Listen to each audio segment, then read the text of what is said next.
want you to talk briefly about how the media and how scholarships can be used as a tool for neo-colonialism. Okay. The media. Welcome the program. I hope you are listening to me. The whole world is listening. Please go on. Can you hear me? I'm hearing you very clear. Very clear, very clear, very clear. Thank you so much, Mazi, Jonathan. Thank you so much. Good evening, dear fans. Good morning and good night, everybody. Good afternoon to wherever you are. My name is Mazi Barrister Jofa, KSC, Knight of St. Christopher. I'm lead counsel to the indigenous people of Biafra. It's a privilege, it's an honor to have me in this program this night. Actually, I want to use this platform to brief Biafrans on the outcome of yesterday's proceedings before the Supreme Court.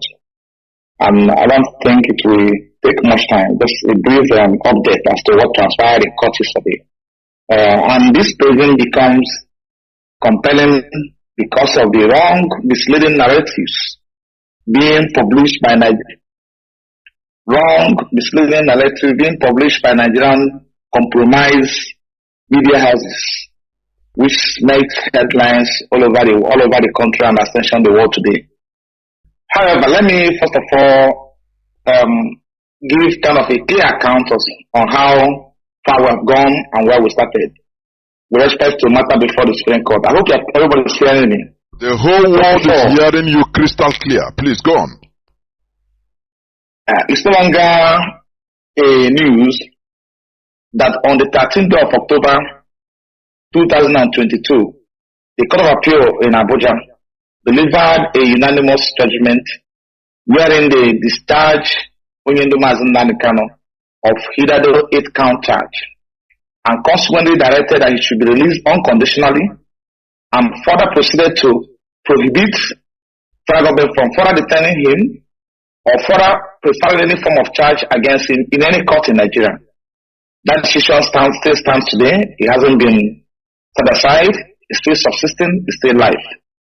That is the main thing. Then going forward, the records, the federal government being dissatisfied with the judgment of the Court of Appeal to the Supreme Court against to set aside the judgment. While the notice of appeal was filed and served on us, we also proceeded to file an application for stay of execution of this order and judgment of the Court of Appeal, which discharge and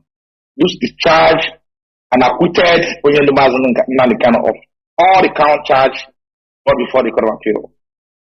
Then this application was argued because we challenge the application for stay of execution of the order.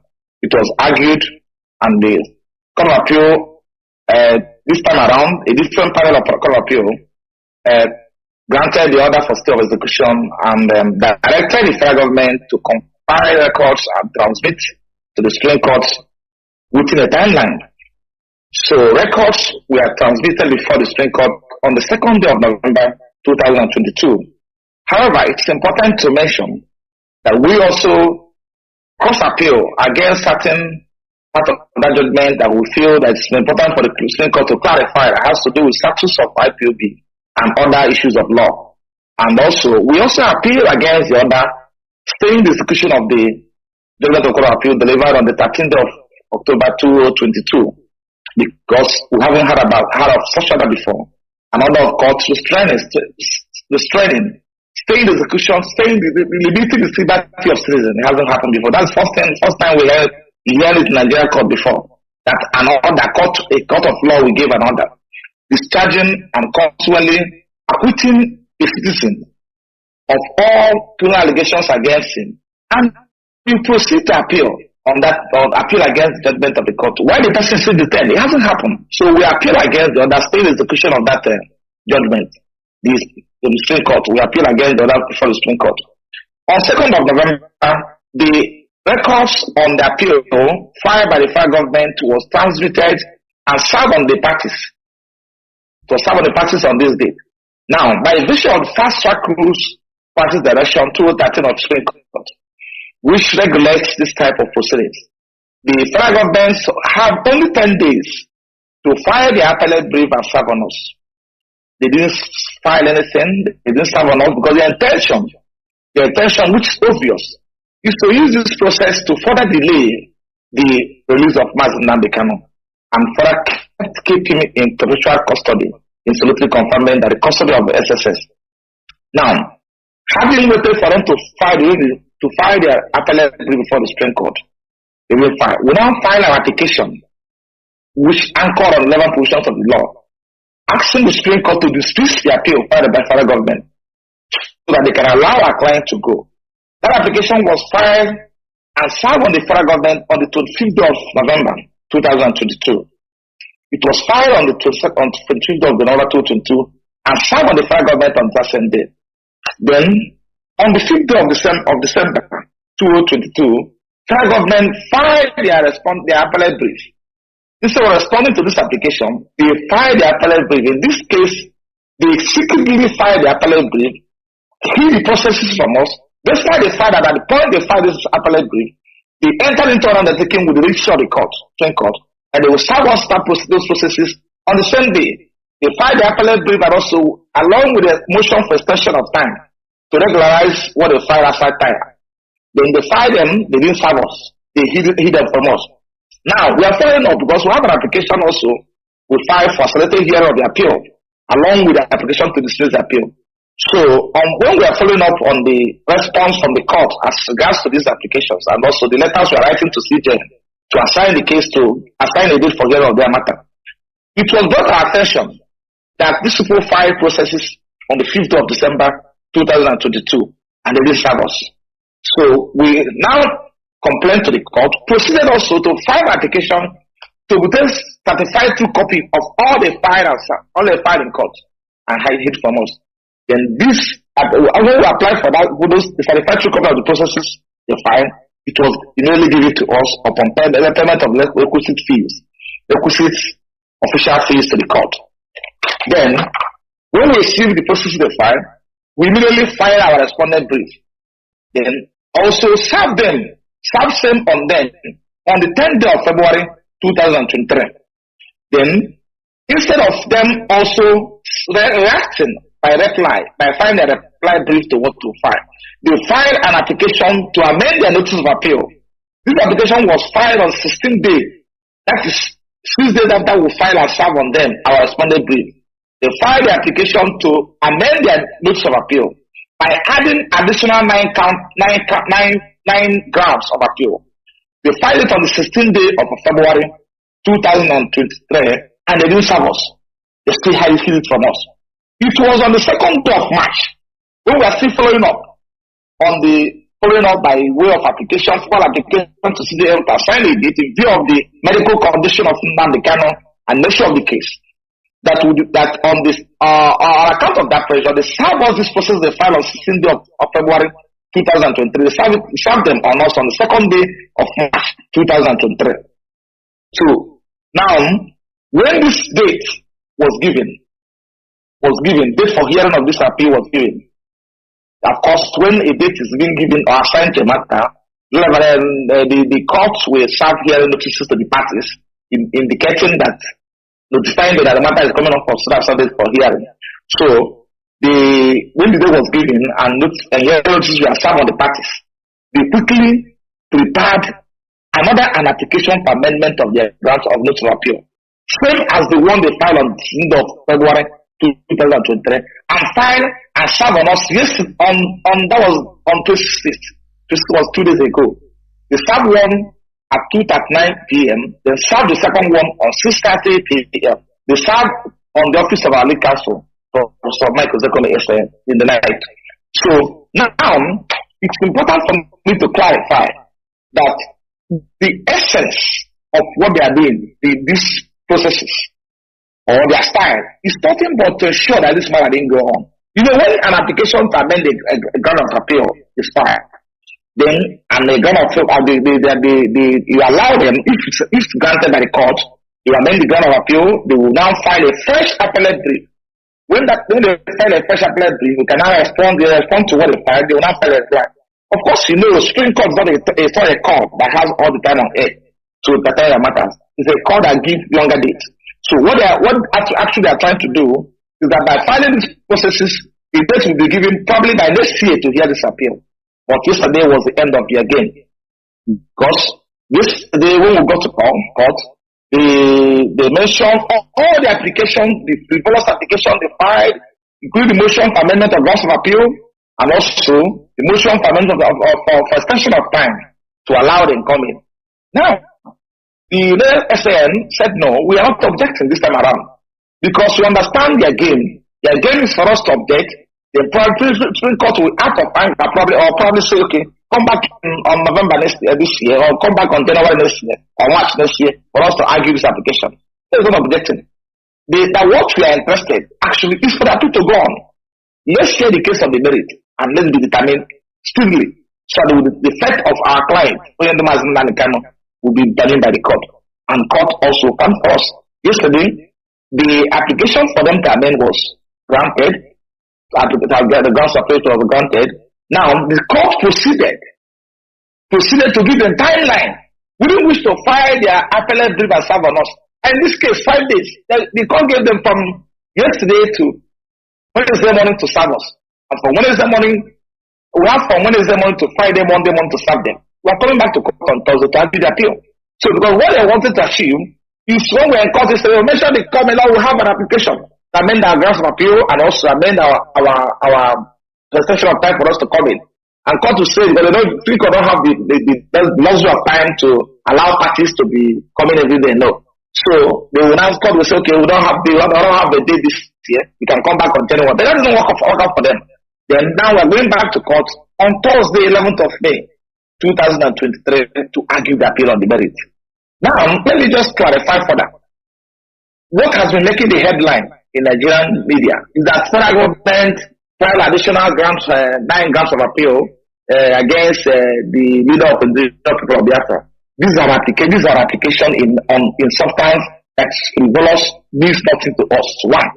Because what they are actually asking the court to elongate, the grounds they are expanding, is already contained in their appellate in their 5 grounds of appeal, 5 which we challenge.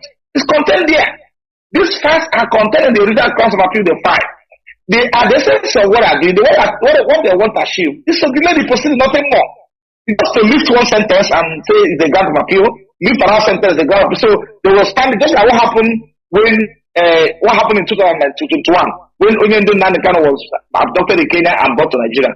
From 5 count charge, they expanded it to 7 count charge. From there to 10. From 10 to 15, and it's all over Nigerian media. That the federal government has 5 amended 15 count charge against Nnamdi Kanu. We want to escape this one. So the essence of it is to cause media hype. So people will think they are doing something useful or that they are serious about the matter. They are not serious about the matter. At the end of the day, we challenge the charge, and it was struck out. We go to one court of appeal, and the very same was also thrown away. So that will tell you they have nothing before the court against him. So it's not for us to make this clarification. So people think that there's anything serious about what they're saying. There's nothing serious about what they're saying. What they're telling what they want to amend is already before the court. We have it without us. They've argued this point in their original appellate brief they filed last year. We have it. We've argued it. I've responded to them. So they're merely expanding it so that people will now say, oh, they have 100 grants of appeal against Nnamdi Kanu, and that probably will not come out on this one. This one is more, Nigerian mentality, and probably from this informed element who are being misled by their wrongs and misleading information. So it's better for us to clarify and tell our people that there's nothing, there's no problem, there's nothing to worry about. We're in perfect control, and also God is in control. So what they are trying to do in court, we are separate of them. We have already taken care of that. So let them come to court. Thank God that they have been now given time. They can't escape it. They are coming to court on the 11th. Let us go there and appeal on the merit. Simple. So thank you. If they ask me further questions, I maybe have to give you further explanation. Thank you so much. Or if you don't, there's any area I think it's not clear. I didn't make it clear to people to understand. I can also clarify because I'm talking to our people. Ndewo Mazi, Barrister Ejiafo. For your clarifications and briefing. One thing you talked about this, another, is it 11 ground? Ndewo Mazi, Barrister Ejiafo, for your clarifications and briefing. One thing you talked about this another is it 11 ground. Ndewo Mazi, Barrister Ejiafo, for your clarifications and briefing. One thing you talked about this another is it 11 ground. Ndewo Mazi, Barrister Ejiafo, for your clarifications and briefing. One thing you talked about this another is it 11 ground.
Echetara m nwanne nna m nke nwụrụ n'ilu agha maka nchedo Biafra.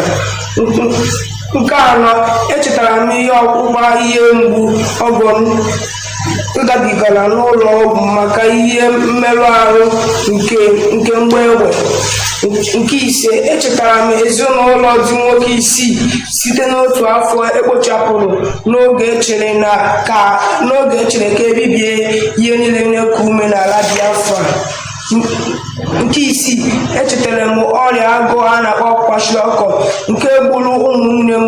Echetara m akwa ndị enwe nne na nna ndị nwụrụ n'agụụ. Nke asaa, echetara m ụmụntakịrị Biafra ndị egburu n'akụkụ obodo ọzọ mana ha alaghachighị azụ ọzọ.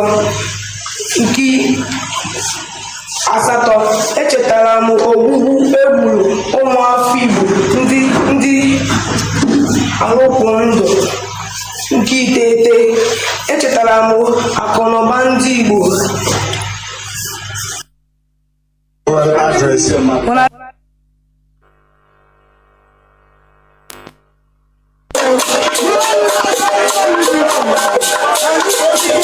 All right, wonderful people. All right, great people of Biafra freedom fighters.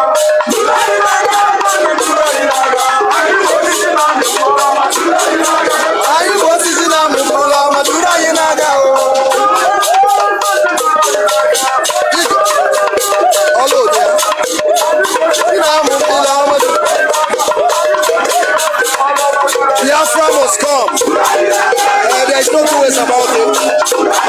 We will keep on fighting for survival till Biafra is totally restored. It does not matter. It does not matter. IPOB under the leadership of Mazi Nnamdi, we are live city of Germany in Berlin.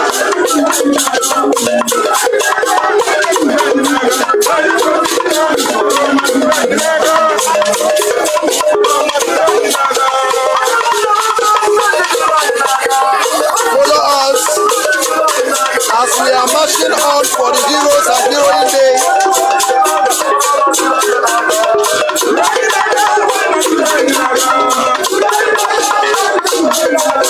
All hail Biafra. All hail Biafra.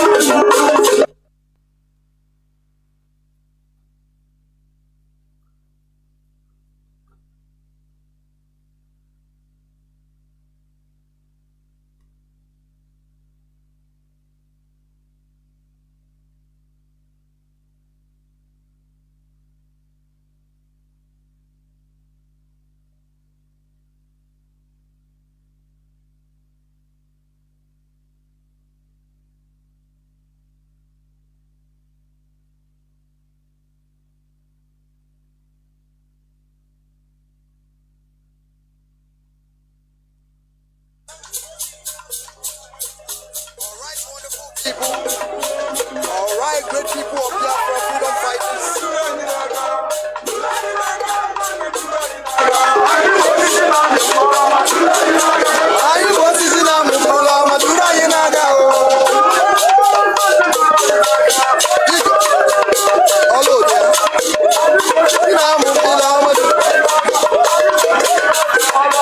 Biafra must come. There is no two ways about it. We will keep on fighting for survival till Biafra is totally restored. It does not matter. It does not matter. IPOB under the leadership of Mazi Nnamdi, Kanu, we are live in the capital city of Germany in Berlin.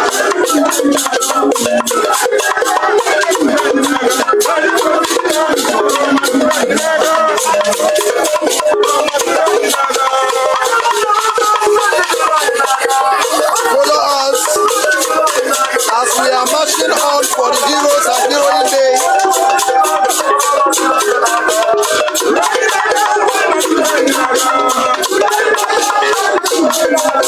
All hail Biafra.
must come. One no war you was what is of honors who are going to speak to us as it gets to the time we will recognize them individually. All right, it's about time we started. It's 8 minutes past the hour. Okay. While our co-hosts will please bring people in, let us get it started. Great Biafrans, lovers of freedom, friends of Biafra all over the world, greetings. My name is Pope. I'm Nnamdi the 12th, regional coordinator of IPOB USA. I coordinate the Central and Eastern region. And we are here members of IPOB USA today with my colleague Mazi who controls the Pacific and Mountain regions. Together with every other member of IPOB in USA, we welcome you all to this occasion of our memorial. It is something we have to be doing for eternity. We will continue to remember our fallen heroes and heroines, those who have been slain in the cause of the Biafran freedom, those that were slain during the genocide of 67 to 70, those that were killed even before then, those who have been killed after. A lot of Biafrans get killed every day in the zoo, the contraption they call Nigeria. So come 30th of every year, it is going to be something that Biafrans throughout eternity will keep remembering. Those who fell, that we may live, that we may gain freedom, that we will have Biafra. So I'll quickly announce the MC of today's occasion, and he's Mazi Cosmos Onwere. Mazi Cosmos Onwere, please, you will take off from this point. Thank you.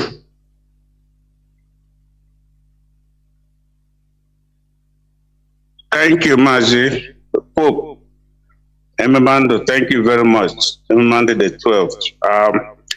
Good afternoon, ladies and gentlemen, Biafrans all over the world, especially Biafrans in the United States.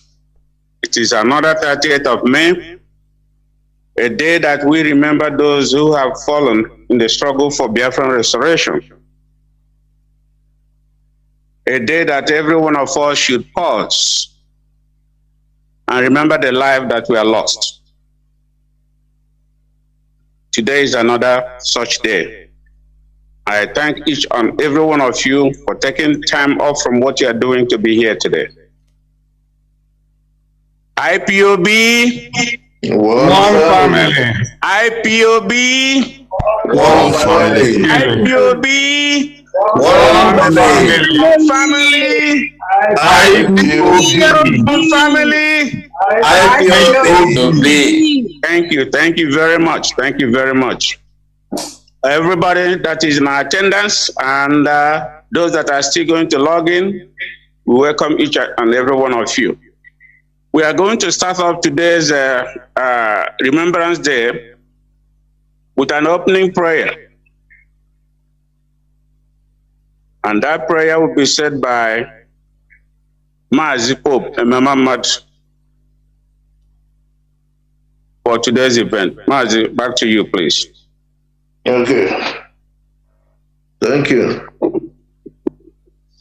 Almighty and everlasting Father, the King of kings and Lord of lords, immortal, invisible, and the only wise King, the maker of heaven and earth, the maker of the 7 stars and Orion, the Holy One of Israel and his maker, the mighty one of Jacob and his Redeemer, the maker of Biafra, you who have called us to be your own people. Blessed Savior, we call upon your holy name today. We give you all the glory and honor and adoration.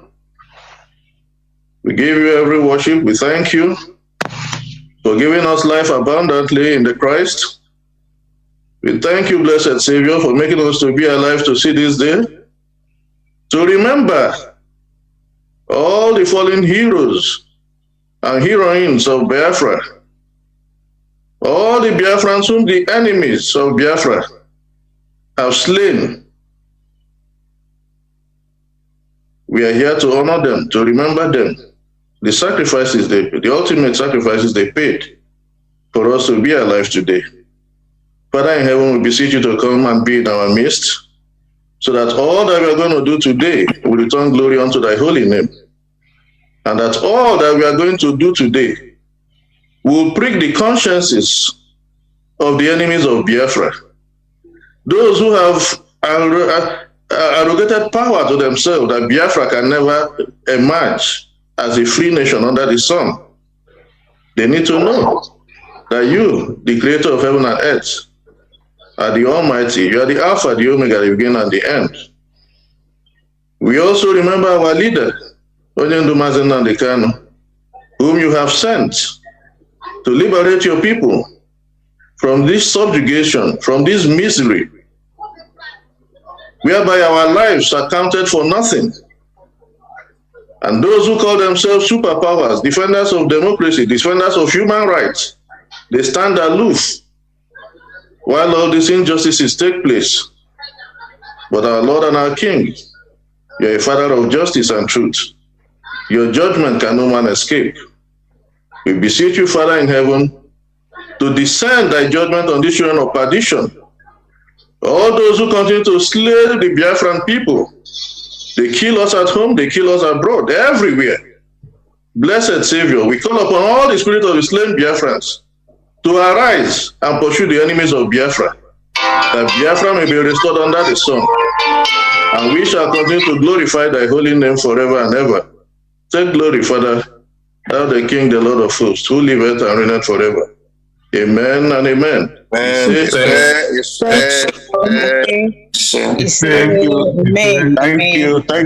Thank you, Mazi Pope. Thank you very much.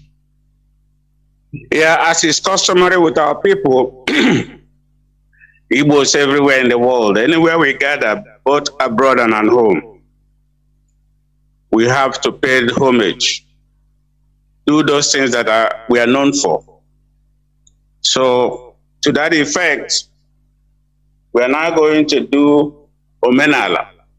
Iwoji, I got Woji, Esieme, na Igbo. I'm going to get this perfect. But the spirit is there, and I'm at all here question more time Esieme. So I'm Mazi, I'm calling Mazi Obisieke, Mazi Obisieke, Ogwage leader in Iwoji Omenala. Thank you very much. Take over from here.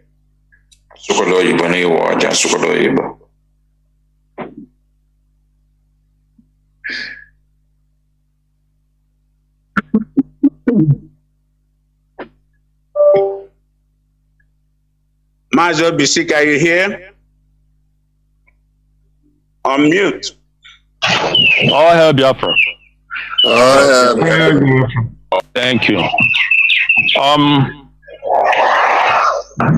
Aga m ekwu okwu abụọ na atọ dịka omenala chiri dị before ma abaghị omenala. Nke ọmụwụ na obodo anyị na ala m chiri bịa, ọwụ okenye na-awa ọjị. Anakwere m ịwa ọjị awụ na ọmụ awụ okenye, ọwụ na ọmụ awụ onye isi.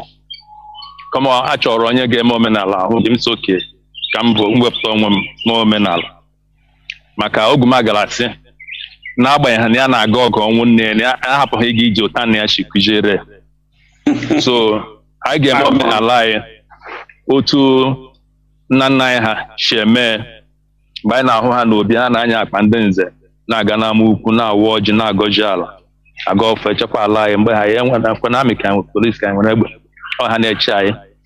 So ọ na m ekwuola nke a, aga m aga n'ihu. Enwere m ọjị ise nga, aga m eji ọjị anọ nye eke na ori afọ nkwọ then after m gọzichara ya onye nwere ọjị ya awa ọjị ka taa okwu onye ọla zụrụ ọjị ọjị ka taa otu na ọjị m na-agọzi nga mmanya eji agakwu ndị ichie n'ọhịa mgbe ọla m jiri kechaa ọjị nye ndị ichie ha chiri keche ntọ mmanya dịka omenala chiri dị were yọọ ha so eke ekere eluigwe n'elu ala ihe awa ọjị dịka omenala Igbo chiri dị ana m awa ọjị maka anyị nọ mba mbimbim ụda ala anyị ọrụ ala ya etorudu m iwa ọjị so igwe ewela ọnụ na mbụ nwata na-awa ọjị biko na kwerenụ m ọka bịara nwata n'aka adịghị enegbu ya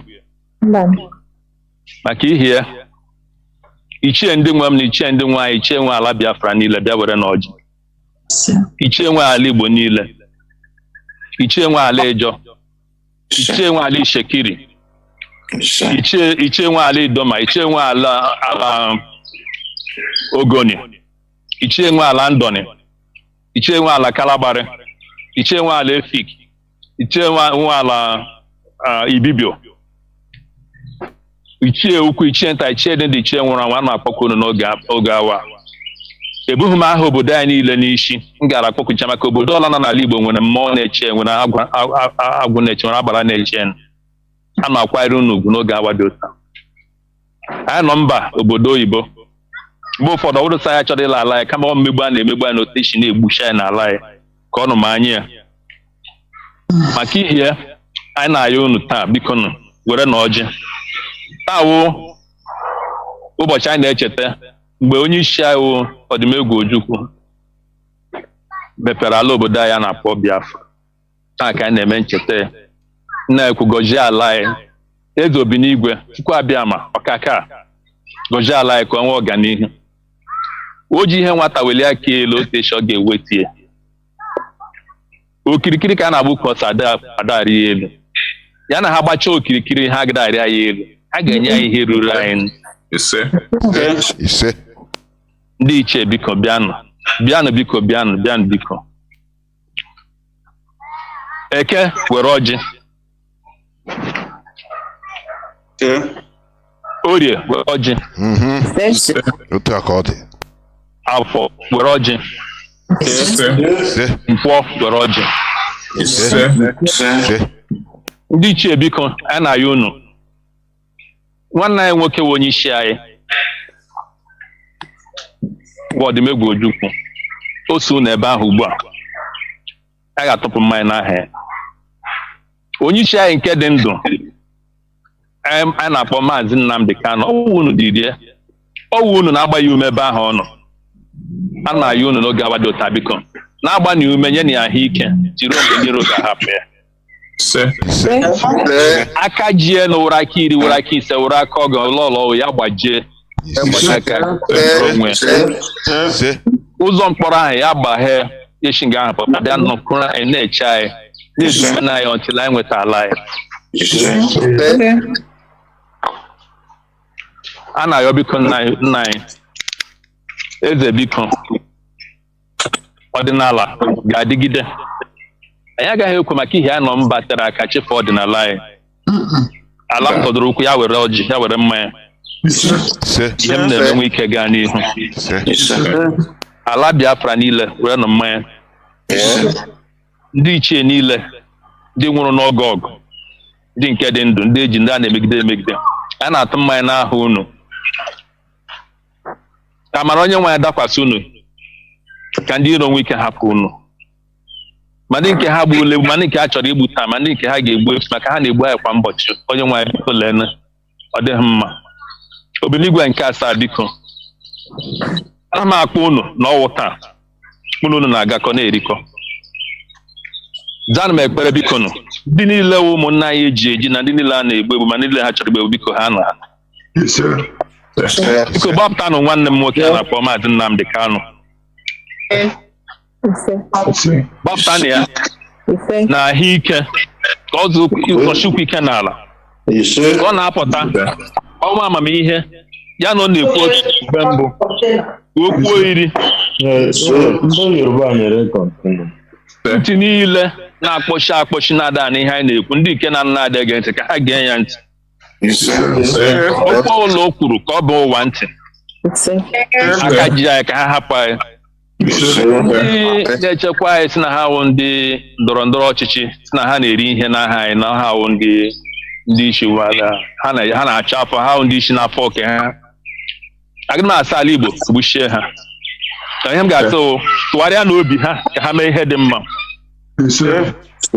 Ọtụtụ n'ime ha tụgharịwara obi na-ekwu okwu bịọta agaala ha enye dị ha anyị makwasị enye ha nwere ike ikwu arịbete ha kwuo kwuchie ike ka nwere onwe anyị biko ha agaghị iri nke ahụ bara anyị niile n'aha anyị ha agaghị iri ya ọzọ afọ gbawa ha na ezinụlọ ha kwuo eziokwu ka hapụ nwanne anyị nwoke. Echile ka a na-akpọ Jonathan nọ na-akọ otu echi ga-enwe obodo a na-akpọ Naija.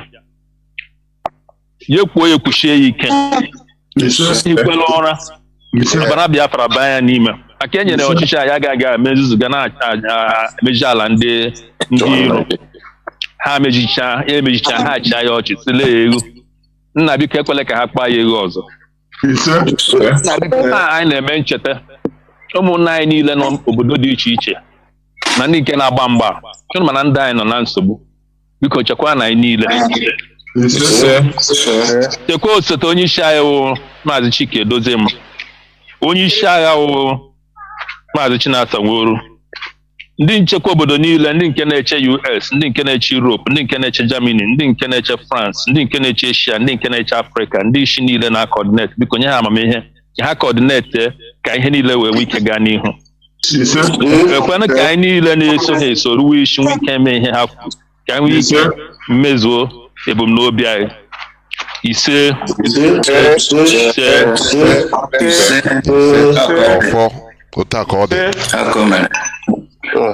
kewu na ọjị ike m onye ọla were eke asọ nọ nọ nsa ya wa ya taa ya aga m ata ahụ. Nna m mụrụ Thank you. Thank you very much. Thank you very much. Thank you. Okay. Cosmas, anyị ma jụọ na Cosmas a na-ekwu ya ọ Cosmas duru. Akọ yiro na Cosmas duru Maryland. Mba. Ode, okay. Thank you onye datrala m ihe. Thank you. Onye jiri ajụ nkịta tagbukwe. Anyway, nkịta gị na-atagbu m biko. Cosmas anyị na ya nọ bụ mịa pụọ so ọ bịaghachi ọ ga-awa ihe ọma. Ọ ga-awa ihe ọjọọ.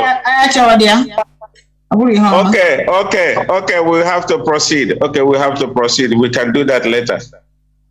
Our next item on the agenda today will be the the playing of the Biafra national anthem. And that will be done by Mazi Pope, Emema Mother.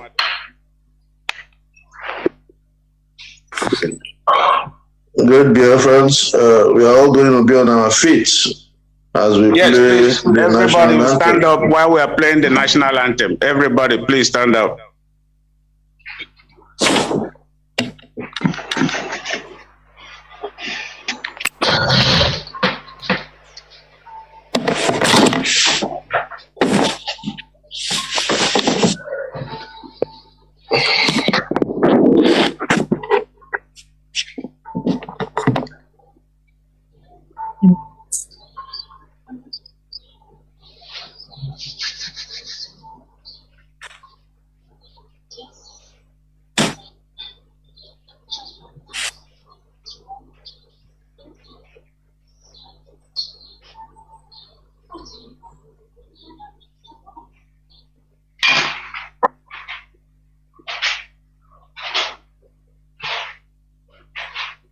Adamani yao.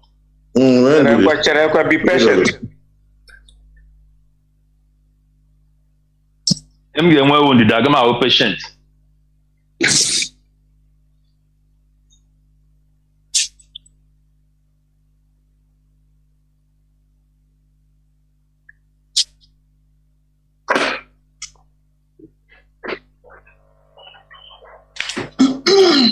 Got it. Tata bụ 30th May ụbọchị 30. Anyị na-enwe ncheta ndị nwụrụ n'ihi anyị. Richard, you played it. Therefore, we are here live and Richard, you played it.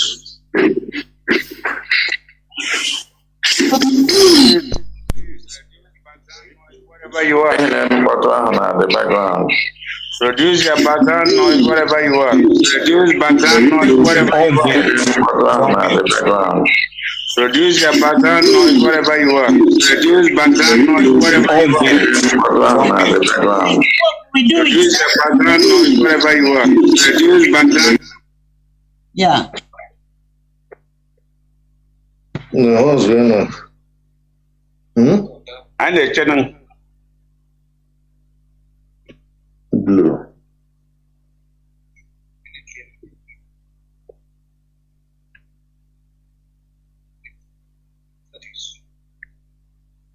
No.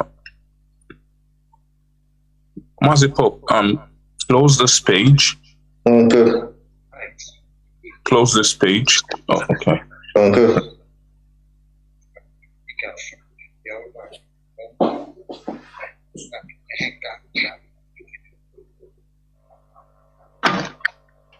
I clicked that and it's not coming up.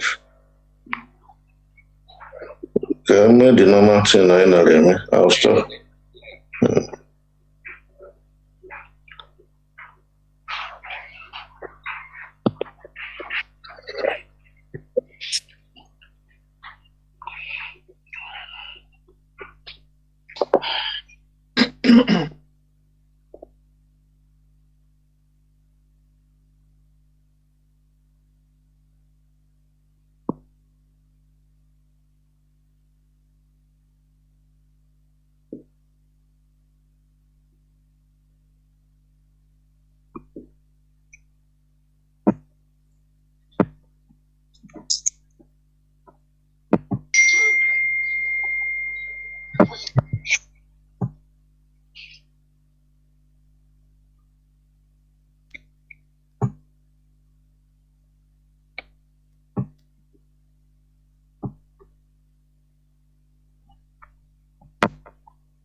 The one you are looking is below.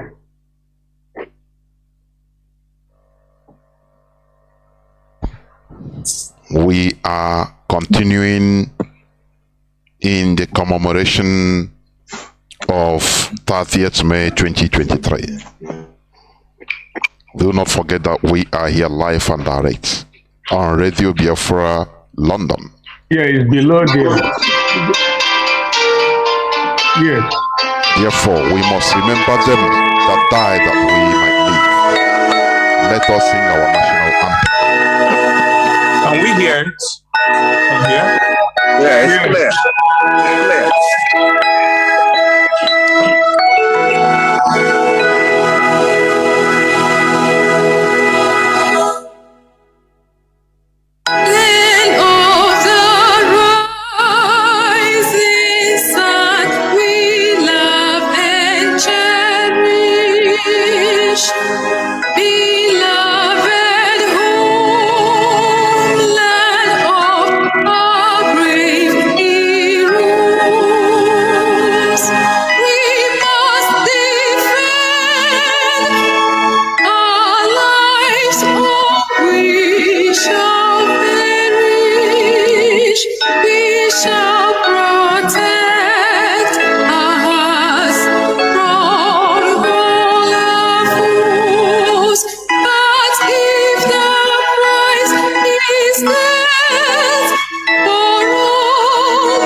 Okay.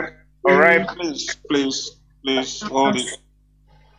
Thank you, Mazi Pope. Thank you. Please, while we are standing, everybody keep standing, keep standing. We go to number 5. We have to observe 2 minutes of silence for our fallen heroes and heroines, and we'll be led in that by Baba Chijoke.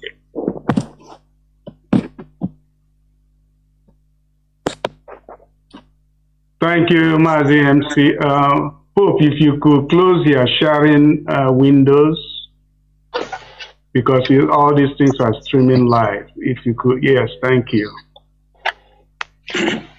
Okay, my dear people, all Biafrans and IPOB members, as you all know, today is that time of the year we remember all of our fallen heroes and heroines who have been maimed, killed, kidnapped, and never been seen in one way or the other in the zoo or outside the zoo.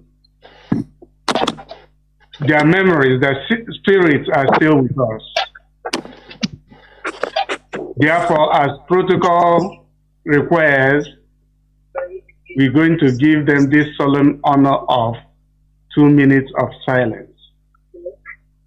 Thank you. Please, if you are not muted, kindly mute yourself. We don't want any atom of noise. Please. If you are not muted, please mute yourself. Thank you. Yeah, you're breaking up. We're no longer hearing you. Would you please repeat?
Okay, thank you all for honoring this solemn call in honor of our dearly departed Biafran heroes and heroines who shed their lives so that we be here today.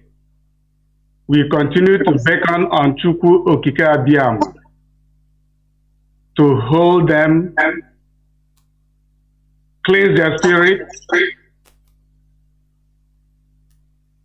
and put him in his bosom, put them in his bosom until we all meet again. Yes, sir. Yes, sir. Yes, sir.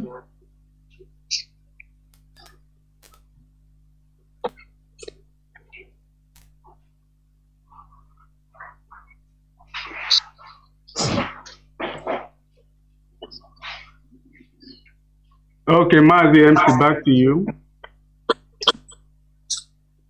Oh, I'm sorry, I've been speaking. I didn't even know that I'm on mute. Okay, we have come to the first speaker of today's event. And is someone that many of you must have heard sometime on Radio Biafra. Someone that speaks her mind, someone that is very eloquent, and he's one of us. That's the most important thing. That person is none other than Madam Marian Aida. The Maryland coordinator is our guest speaker today. Madam Aida, are you here?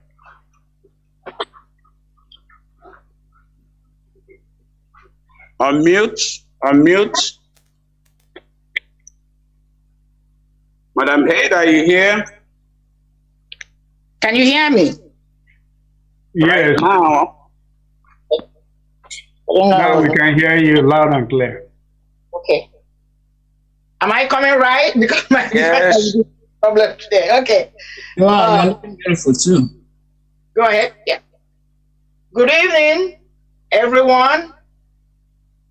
I will start by saying good evening to Hamadike 1 of Biafra land, Mazi Nnamdi Kanu. Good evening to HDOS, to all the members of DOS. Today is 30th of May, 2023. Today is the day we honor our fallen heroes and heroines. I count it as a privilege, an ideology. It is only the victors that can write the first page of that history.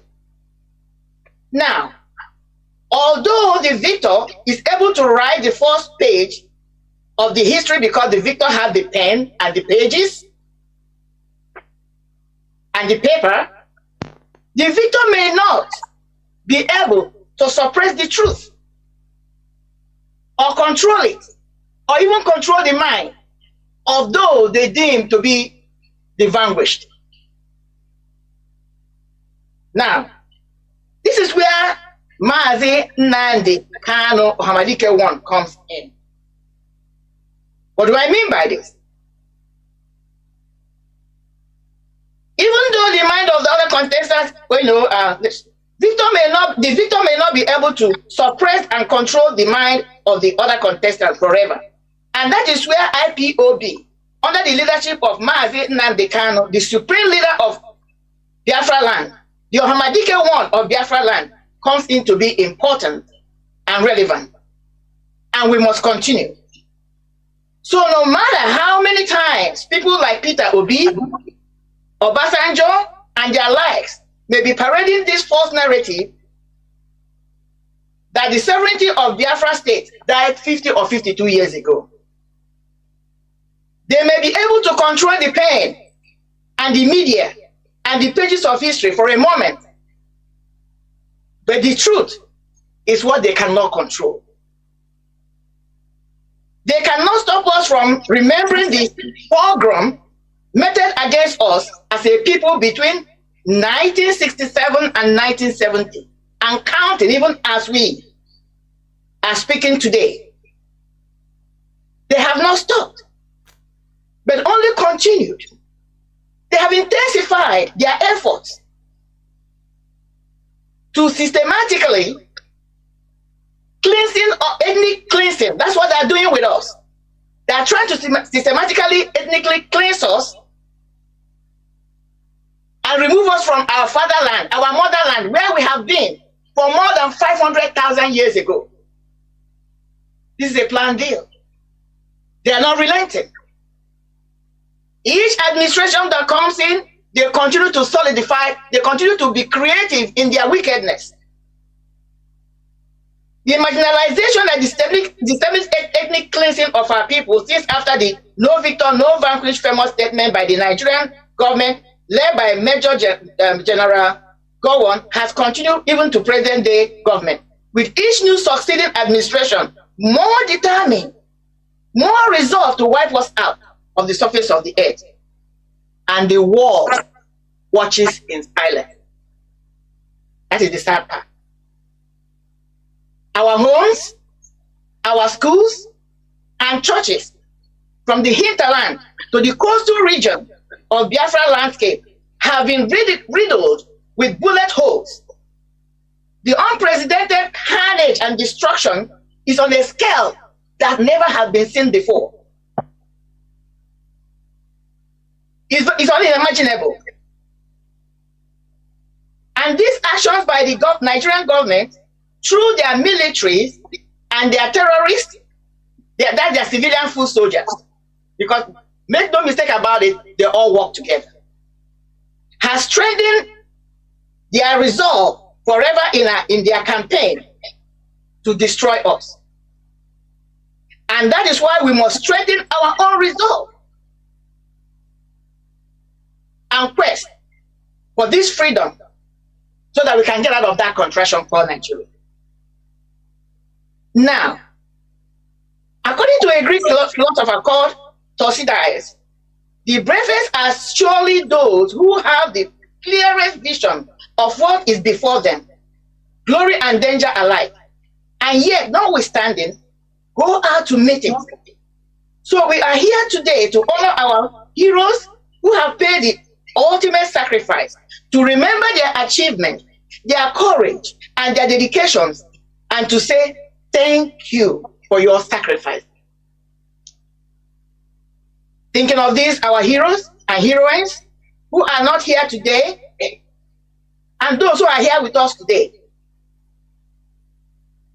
You know, we know that some of them are here today with us. Some of us are here in spirit with us. That's what I mean. We think about them, all of them together.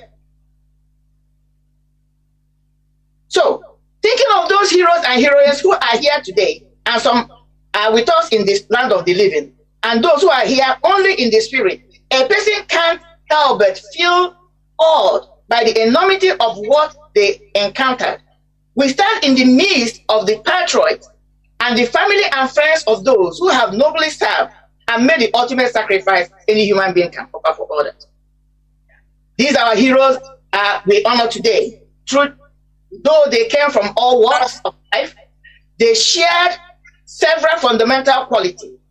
They possess courage, pride, determination, selfishness, dedication to duty, and integrity. And we must emulate them. Because all these qualities are the qualities needed to serve a cause larger than oneself. That's why we continue to honor them. Many of them, if not all of them, volunteered for this noble cause out of self-determination.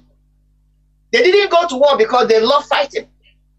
They were called to be part of something bigger than themselves. They were ordinary people who responded in extraordinary ways in extreme times. They rose to our nation's call because they wanted to protect its nation, which they believe as given to them by Chukwuemeka Abia, a cause sanctioned by international rights and human rights. Now, let us take a quick look at self-determination. You know, because we hear it all the time. Everybody invokes it. And sometimes some of us think that self-determination is a crime. Sometimes some of us think that we are committing treason, just like the Nigerian government tried to find it out. That is a fallacy. That is not true. So let's take a quick look at what self-determination says. Self-determination is an international right guaranteed to all people. This right encompasses the sum total of the individual and collective rights to wit, political, social, cultural, economic, philosophical, and civil rights, among others. As such, the enjoyment of one will require the guaranteeing of the other. The sacrosanct nature of these rights, and more especially the right to self-determination, inform the global or international codification of same by international bodies, including United Nations and the United Nations Declaration on Human Rights and People's Rights, and by African nations as African Charter on Human and People's Rights, which Nigeria is a signatory of. Moving forward, let us exploit findings by one of our very own, a Biafran by birth. It's, Mazi Ebo Patrick Chinedu Esquire. That's Honorable Mazi Ebo Patrick. He's a lawyer. He's a barrister. He did a research. So let's look at what his findings were. According to a research project by him on self-determination, let's look at what he found out. He said, from his perspective, which is the general perspective of every other person, or the international laws, or the civilized world, self-determination is to make a decision for oneself without influence from outside. It also extends to the right of a people to decide upon its own political status or form of government without outside influence or interference. Self-determination is the right to self-determination is an international right guaranteed to all people, all human beings. It is a product of one of those trial and error of mankind. What is trying to say here that people have, there have been a lot of debate before they came to this conclusion that self-determination is a guaranteed right to everyone. It is a product of those who have trial and error of mankind in the quest for a better sense of living and self-belonging, and more particularly, a dauntless effort to free himself, that is to free human beings, mankind, from any inhibition whatsoever to this divine freedom. In self-determination also informed the direct codification of same as an extant law in Nigeria, because we always hear the Nigerian government making this argument like Mazi Nnamdi, our Hamadike one, the supreme leader of Biafra land, is doing something that is against the law. And I want to let us know, this is why they cannot jail him. They know the truth. They can't jail him. Because everything Mazi has played, he has played by the book he did not write. By a law he did not initiate. By a law he did not promulgate. By a law that were set, promulgated, set in stone by people who call themselves the civilized world. That's the playbook Mazi is playing. That is why he said, I am going to defeat them in their law court. And he has proven so many times over. And that is why Nigerians cannot do anything. They can beat about the bush, they can kill the people, they can do whatever they look, just like they have killed the husband of one of the barrister, the judge that oversees or that adjudicated the case in appeal law, the appeal court. Trust me, my fellow Biafrans, Nigeria can turn themselves into crystals many times over. Nigerian government can somersault, quadruple, do whatever. They know that the fullness of time, they must let Mazi go, because self-determination is enshrined in their own law, in the law of African Charter, which they are signatory to. So they're just playing games. So what am I saying? We must be patient. We must be resolved.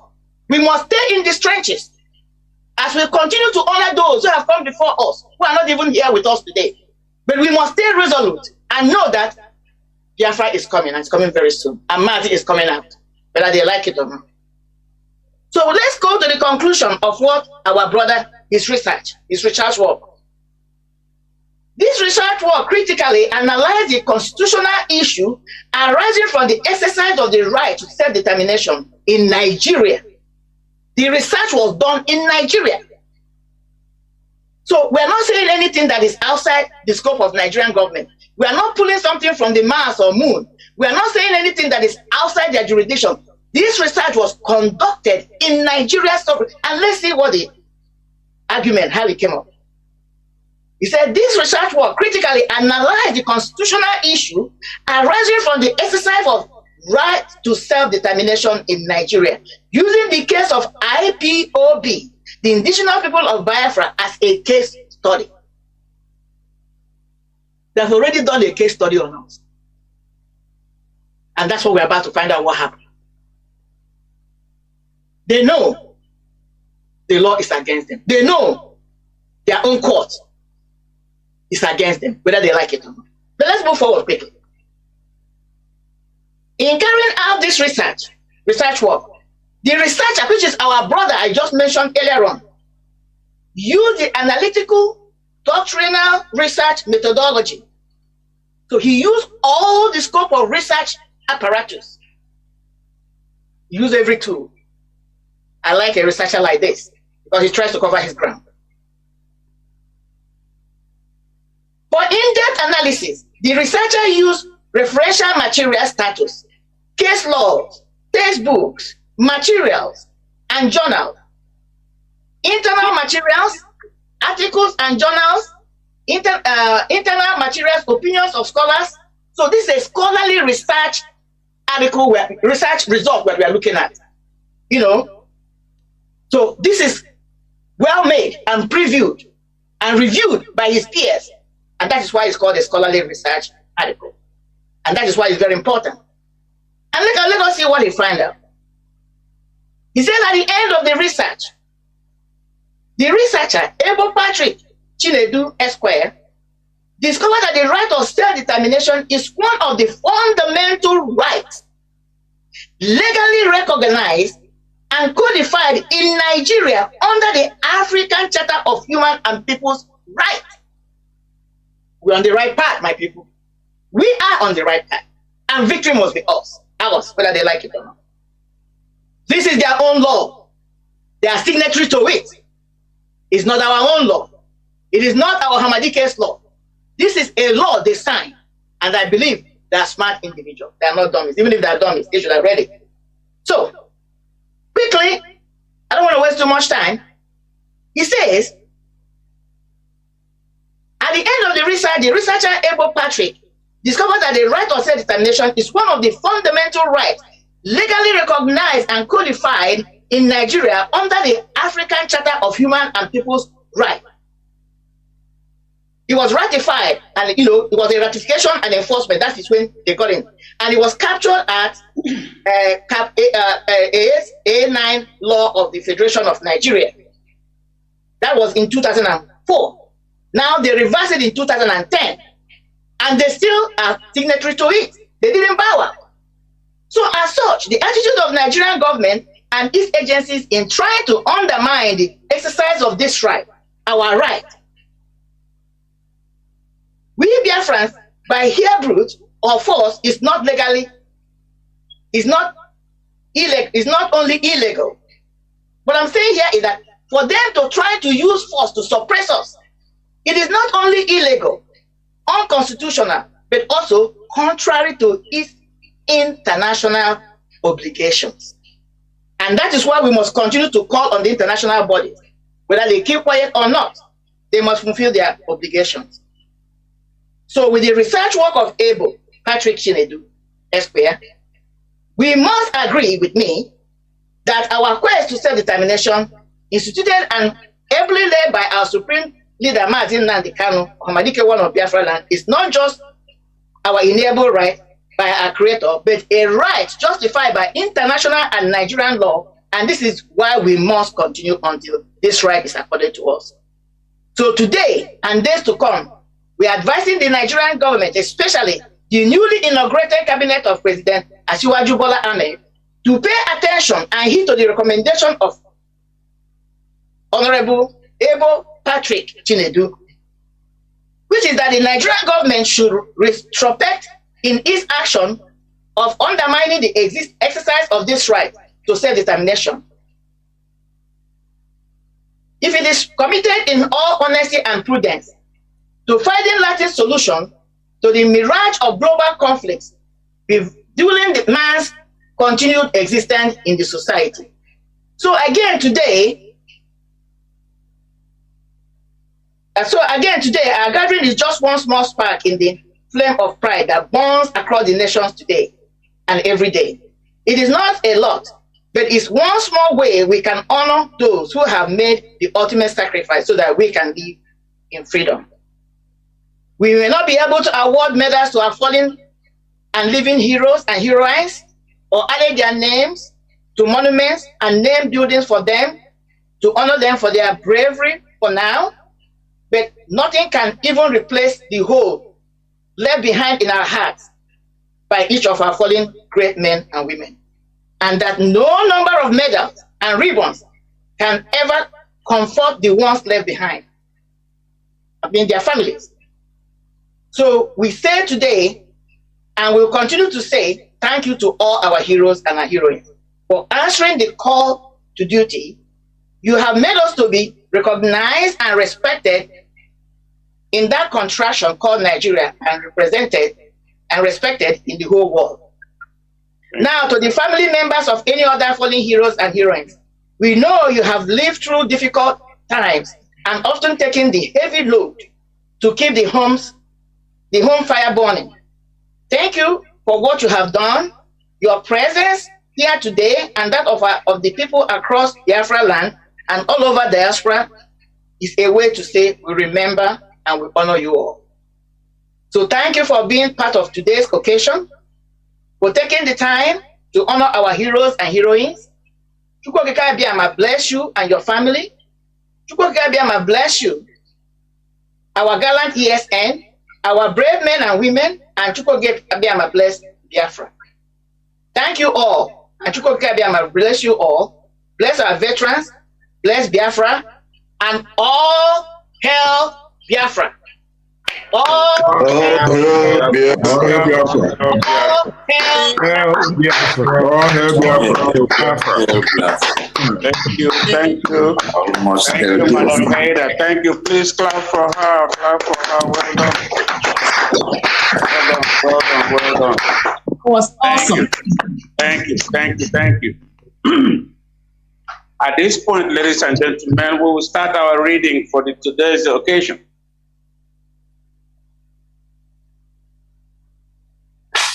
This is a reading for some of our fallen heroes and heroines. In their honor, we do the following reading. Our first reading will come from the state of Arizona. The coordinator, Mwada Oriak, will lead us in that reading. Mwada Oriak, are you here? All hail Biafra. Thank you. All hail Biafra. All hail Biafra.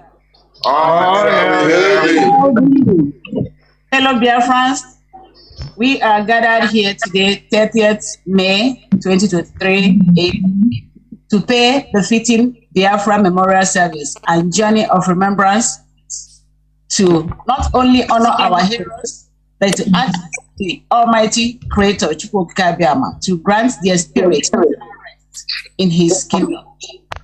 It is our custom through the ages for Biafrans to pay their respect to fellow departed Biafrans.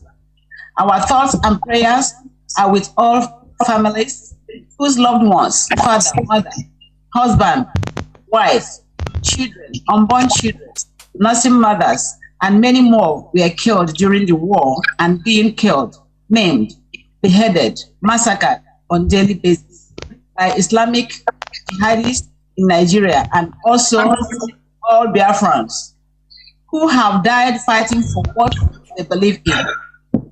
And at this moment, we invite every family and friends to remain connected for the memorial service and journey of remembrance. We remember our heroes who suffered and died so that we could be free and secure. May their memory be more than shadow. We remember Major General Johnson Thomas. We remember.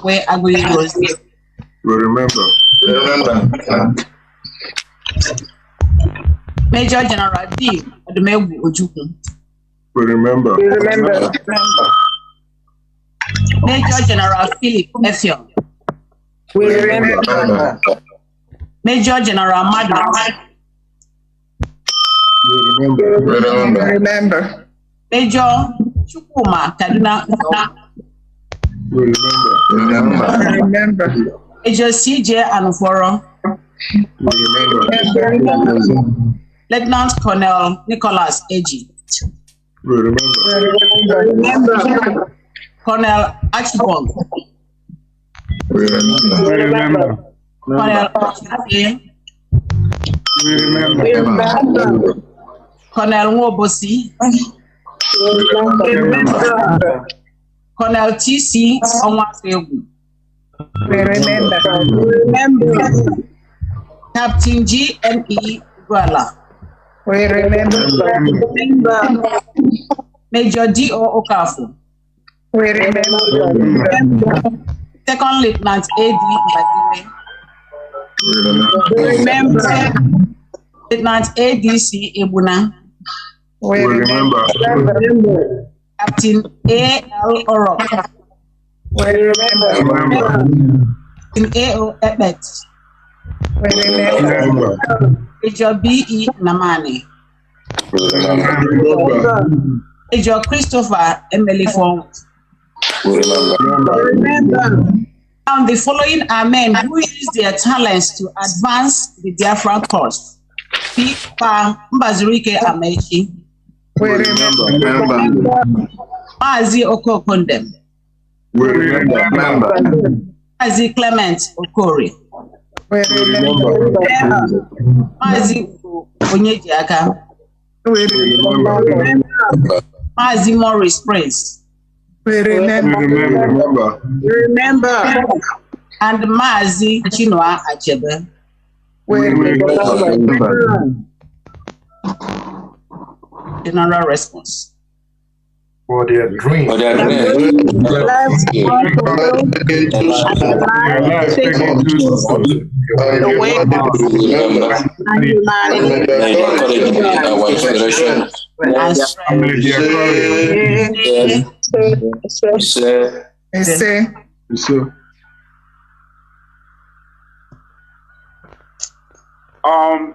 Now the response will change from now on from the first response we just did. So please pay attention to that. And the next reader will come from, that's our second reading, will come from the state of California. And we will be led by that, in that reading by Mazi Binna. Okay. Mazi Binna, you here? Yes, all hail Biafra. Thank you. All hail Biafra. Before I do the second reading, can we please confirm that the second reading on the names that are remembered are not the ones that Mwada Uriako have just called? They are not. They are not. Different names. Just check, please. I have under the second reader. Okay. What you do that, those, hold on. Let's have some order here. Those that she read, skip them and go to the ones she didn't read to cut it short. Please, let us not kill time for that. Just read what you have in the second reading, that's all. Yes. Whatever you have in the second reading, that's what you read. Read it. Okay. The souls of the righteous are in the hands of Chukwuka, and there shall be no more torment touching them. In the sight of the unwise, they seem to die, and their departure is taken for misery. They are going from us to be utter destruction, but they are in peace. For though they be punished in the sight of men, yet it is their hope full of immortality, and having been a little chastened, they shall be greatly rewarded. For Chukwuka proved them and found them worthy for himself. We remember our brothers and sisters, our fathers and mothers, and the children whose sacrifice kept the dream of Biafra based on truth, love, justice alive. We remember General Odumegu Ojukwu. We remember. Major General Philip Effiong. We remember. Major General Maduebo. We remember. Colonel Achibang. We remember. General Achuzie. We remember. Colonel Nwobosi. We remember. Lieutenant ECN Achebe. We remember. Second Lieutenant E Obonnaya. We remember. Lieutenant Colonel G.O. We remember. Lieutenant G.O. We remember. Captain H.A. Oluikpa Tuefe. Iloputife, pardon me. Major I.E. Ekanem. We remember. Lieutenant Colonel I.C. Okoro. We remember. Captain I.U. Idika. We remember. Major J.I. Obieno. We remember. Major J.O.C. Ihedibo. We remember. Following the following use their talent to advance the Biafran cause. Pa Mbazulike Ameche. We remember. Mazi Okokon Ndem. We remember. Dr. Clement Okoro. We remember. Mazi Ugo Onyejiaka, Honorable PRO. We remember. Mazi Morris Prince. Pa Chinua Achebe. We remember. Please, everybody stand up facing east, lift your candle up before we say the general response, please. Stand up, face the east, wherever you are. And the general response for number 2 would be, May their courage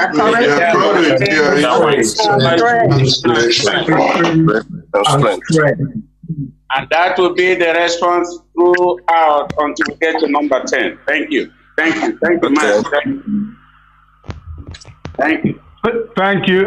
Excuse me, Mazi Piero. I take responsibility in duplication of the names. It was very late at night. I didn't know I duplicated the names of reading 1 and 2. It will be corrected later on. It's okay. We were in the meeting till midnight, so it's okay. Now, our third reader will be from the state of Washington, D.C., none other than Dr. Donald Azubike. Dr. Donald, are you here? Yes, sir. All right, sir. Take All it from hail Biafra. Our fellow Biafrans, we are called upon by the most solemn admonition to uncertainty of human life and inevitable termination of all earthly pursuits. For we gather to pay a last farewell to our heroes, the brave men and women who died that we may live.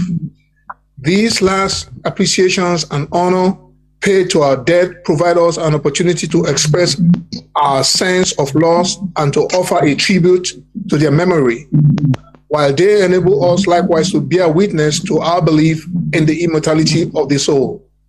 For life cut short and visions unrealized. Today we remember Lieutenant J.D. Ovweziri. We remember. We remember Lieutenant J.U. Uba.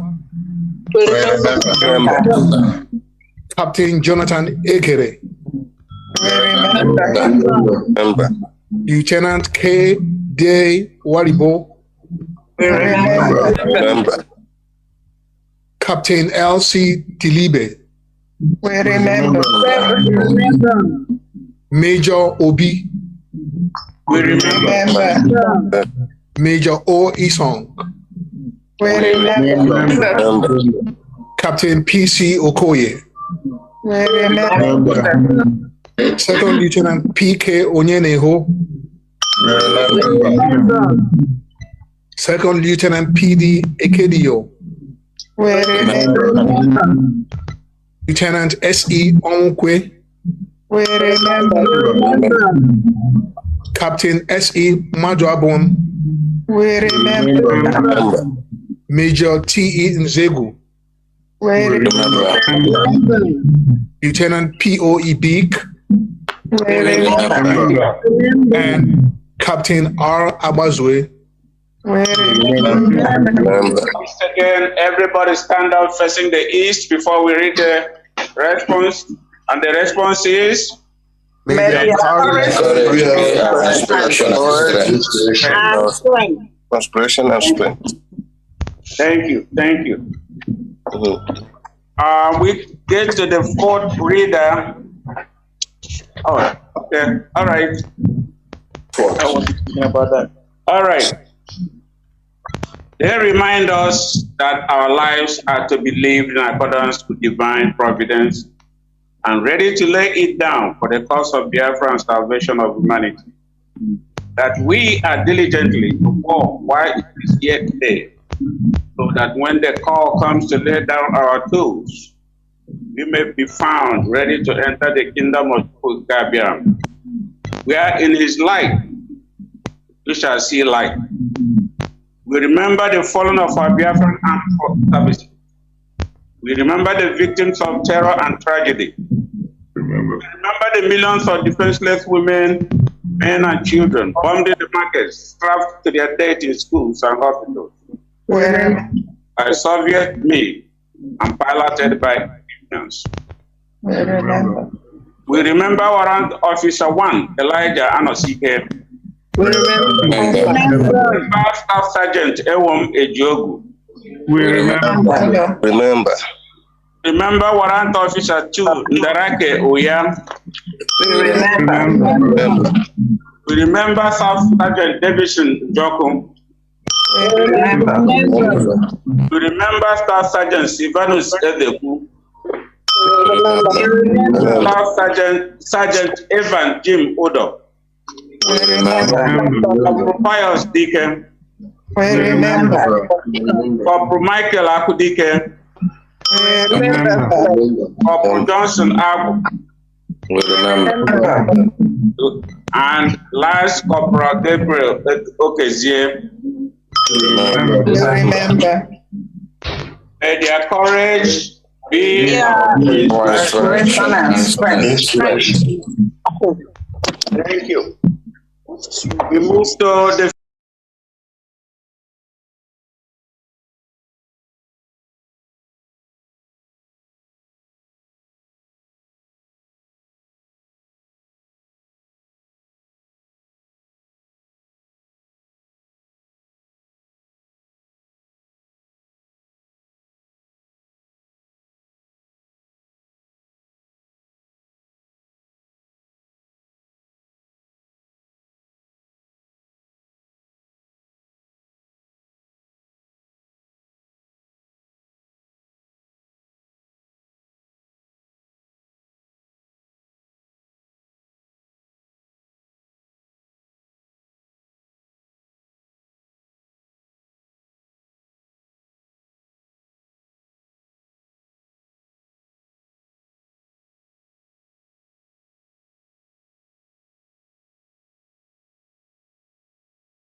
who were massacred. We remember Lance Corporal David Ishupuma.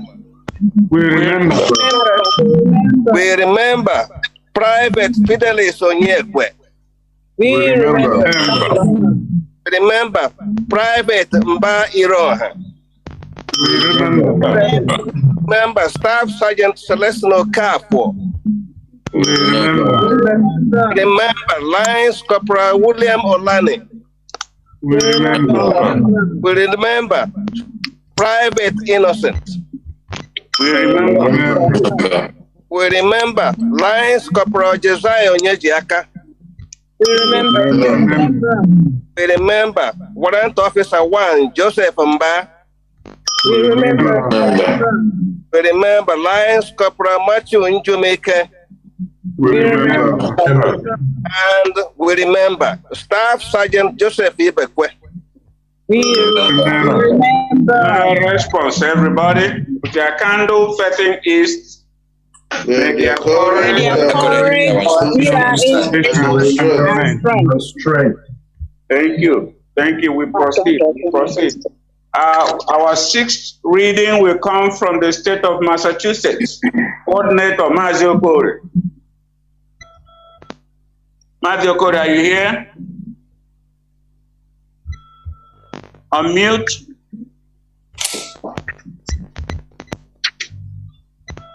I don't know what I did. Unmute. Mazi Okore, are you here? Absolutely. Mazi Okore, are you here? I think he's struggling with his system. Is he here, though? I thought I saw him earlier here. Yeah, I saw him too. What happened? Okay. If he's not there, Hello. I can get it. Are you here? Hello. Yes, are you here? Is that Mark Okore? Yes. Go ahead. It's your turn. I'm so sorry. I was kicked out completely. I have been sparkling. I got another device. I'm very sorry. That's okay. It happened. They did that to us. Okay. All hail Biafra. All hail Biafra. All hail Biafra.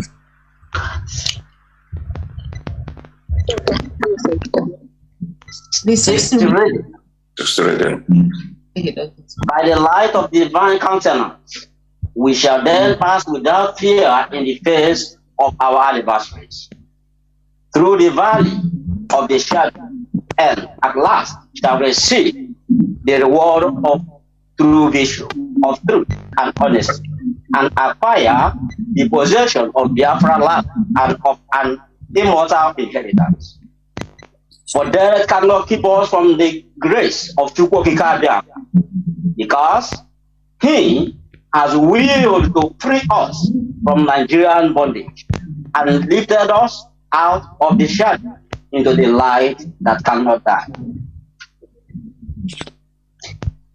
In the numberless towns and villages in Nigeria and the rest of Africa and elsewhere, in Europe and Asia, where we have lived in too many of them, we have endured cruel suffering, died in the hands of our fellow human beings, just because of who we are. Remember. We remember Staff Sergeant Apogoro. Remember. We remember Staff Sergeant Peter Bassi. Remember. We remember Sergeant Robert Bassi. We remember. We remember Sergeant Michael Uche. We remember Sergeant Boniface Njemanse. We remember Corporal Timothy Isienyi. We remember Corporal Sunday Amaudi. We remember Corporal Anthony Amodi. We remember Corporal Paul Odapu. And we remember Corporal Festus Nwa Odeka. General response, everybody. May their courage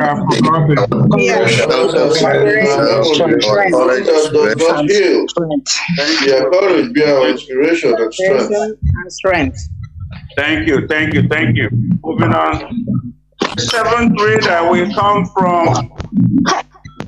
from the state of New York, everybody. Wanda Vivian is here. All hail IPOB. All hail IPOB. Thank you. Generations of victims and mothers still their blood cries out from the earth. What can we say? What can we do?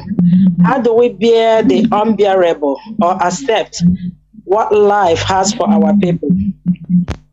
We know that all that was born must die, but how do we compare the slow passage of time with the callous slaughter and the starvation of the millions of innocent Biafrans cut off before their time. They live with faith and hopes. Not all, but most. Certainly, most died with faith in Chukwokika Abiyama, in life, in the goodness that even flames cannot destroy. May we find a way to increase the strength of that faith, that trust, that sure sense that life and soul endures beyond this body's death. We remember Corporal William Abata. We remember Corporal Okorio Agu. We remember Corporal Wilfred Achubike. We remember Corporal Reginald Green. We remember Corporal Joseph Adaka. We remember Lance Corporal Silas Ozomba. We remember Lance Corporal Morris Ibekwe. We remember Private Joseph Ibe. We remember Private Colenus Ugwa. We remember. And we remember Private John Ekejoba. General response.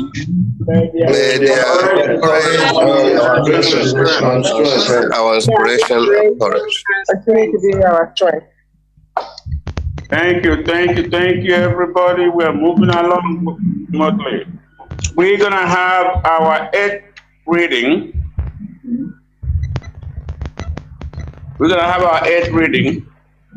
And that will be done from the state of Pennsylvania.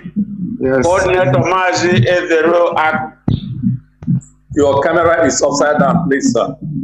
I know that. I have the microphone on the other side. Okay.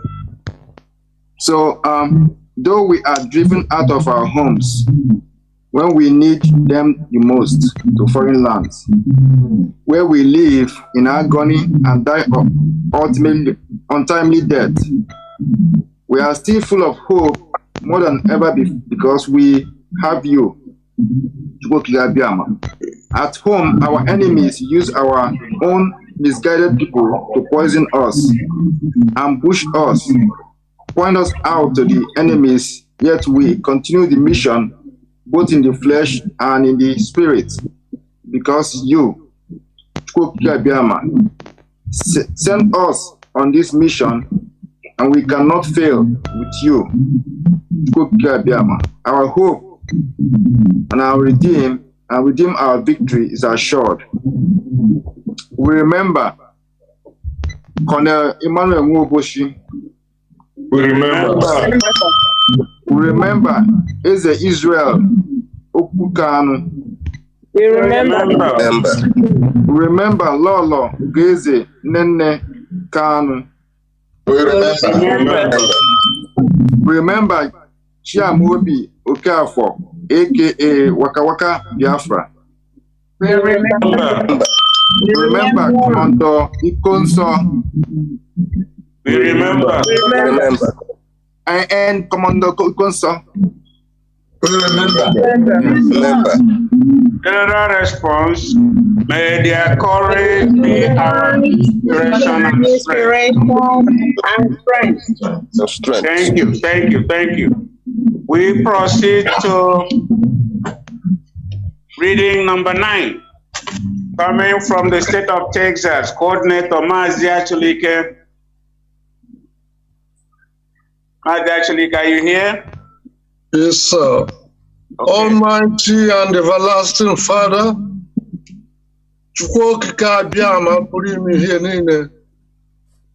you are our only hope. Our trust is in you and in you alone. Those who took the mantle of leadership in Biafra land have turned against your children and your holy land, Biafra. They have concluded with the Fulani and their British masters to hand our lives and blessed land Biafra over to the enemies. Chukwuka Biama forbids it, that we will become like the Hausa people in our own land, Biafra, in the hands of the Fulani Janjaweed. Please, Father, we chosen children have awakened to our responsibilities. Please, Father in heaven, fortify us like steel to fight on to victory. Expose the enemies within and without. Let them have no peace of mind and no place to rest.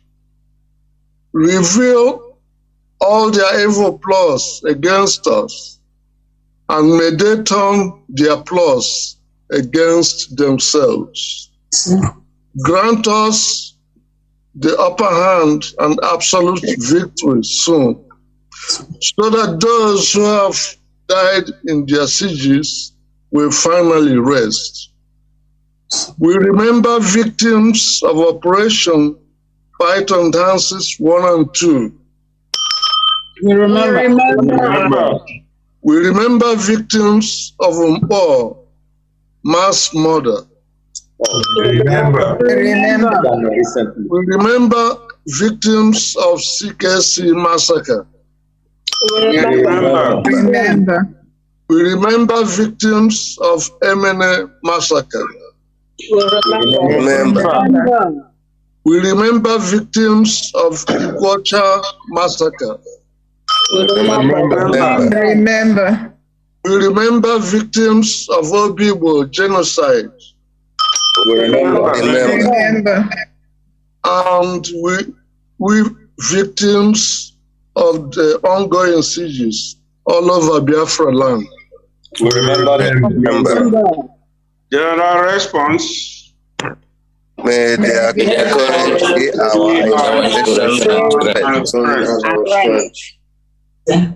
Okay. We're getting there. We're almost done. Be patient, everybody. This is, we come to number 10 reading. At the end of this reading, I made a little small change there.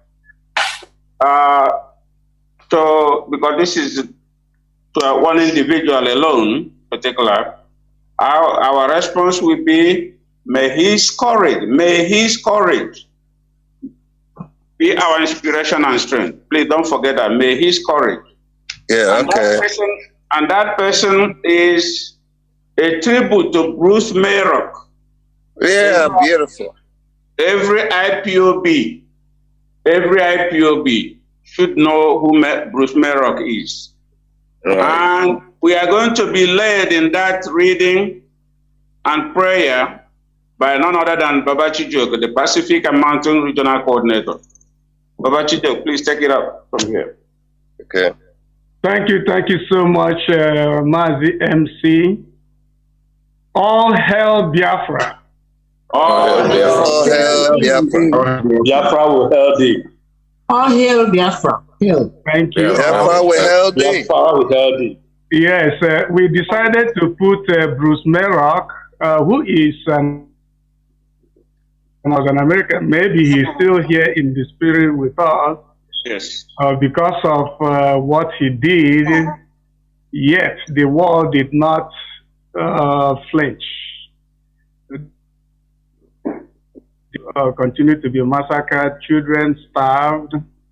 But we want to stick it back to them, and we're remembering one of those. And that shows the spirit of Biafra, the kind of people we are. We carry along everybody. So I'm going to read this tribute in his honor. Bruce Mayrock is his name. Bruce Mayrock was a Columbia University student, 20 years of age, from Old Westbury, New York. Bruce Mayrock burnt himself to death on the lawn of the United Nations building headquarters to protest the genocide on Biafrans being committed during the Nigeria-Biafra war with a big sign that reads, "You must stop genocide. Please save 9 million Biafrans." Bruce Merrock died about 9 hours after he set himself ablaze.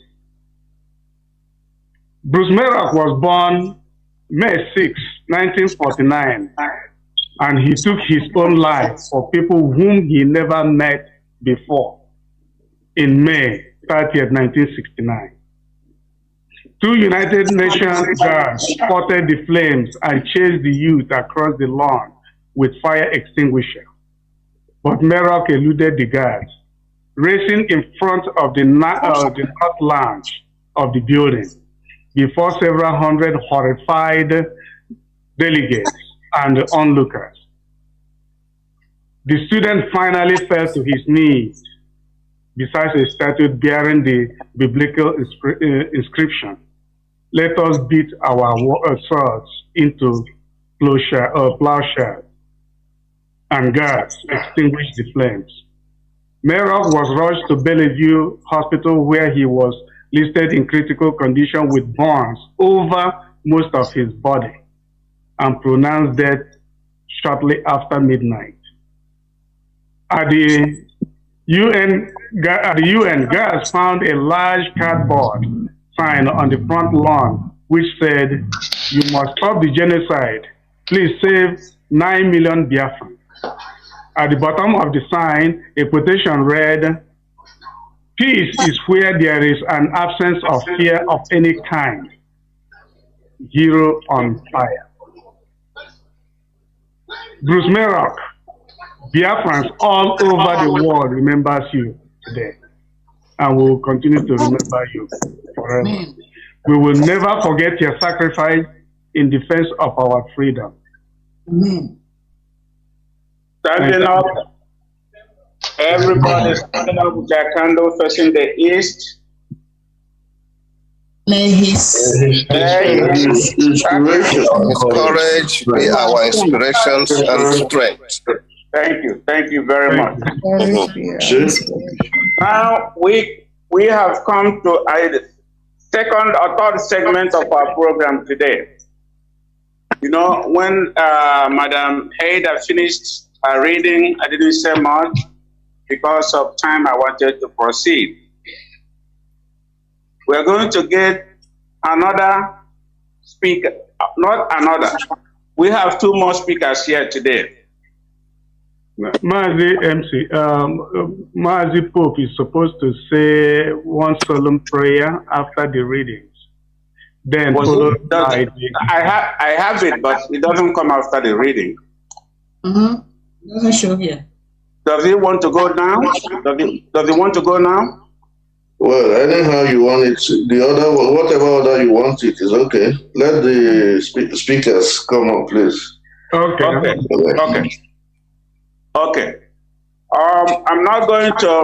going to treat you one by one. I won't tell you who 2 of them are.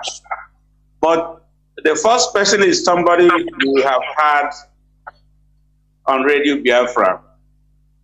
I would say more than 2 or 3 times I have listened to him.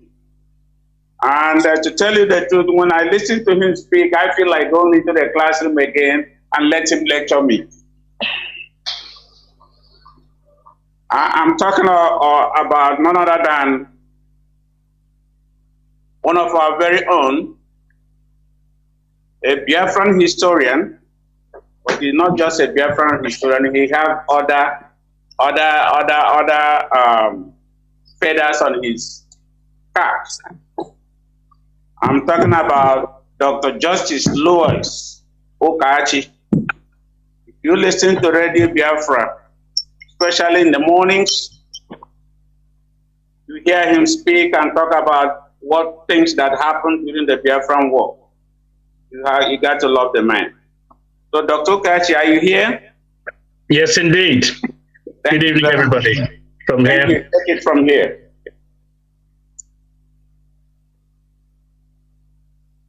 Well, All wonderful protocols observed. You also, do you want me to say something or you want to carry on? No, it's yours. The floor is yours. Okay. All right. Dear friends, lovers of freedom, it's a great privilege to be here today.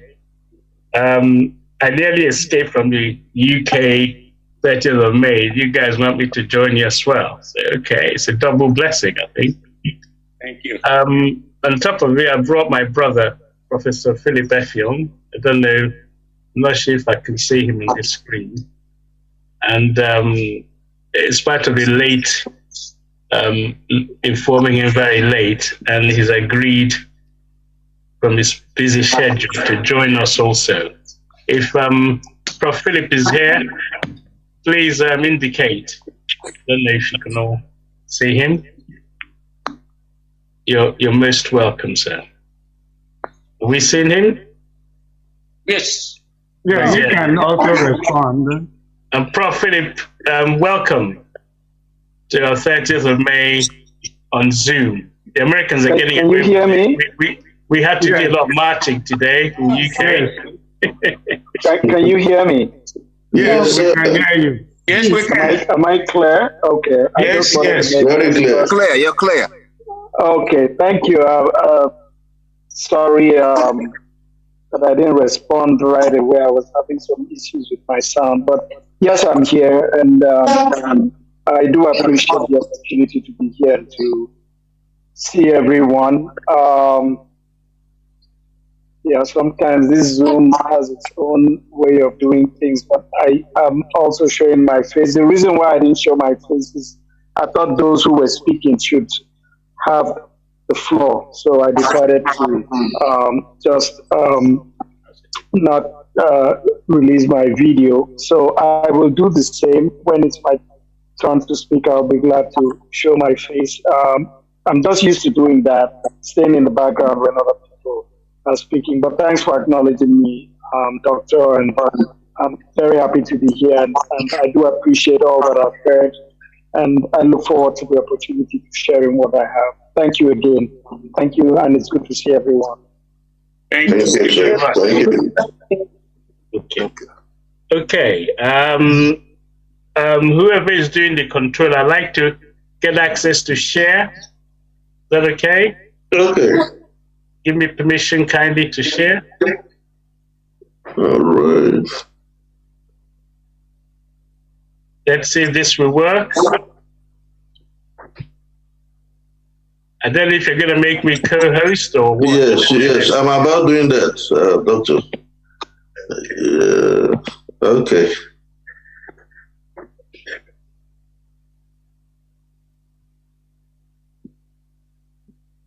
Whilst our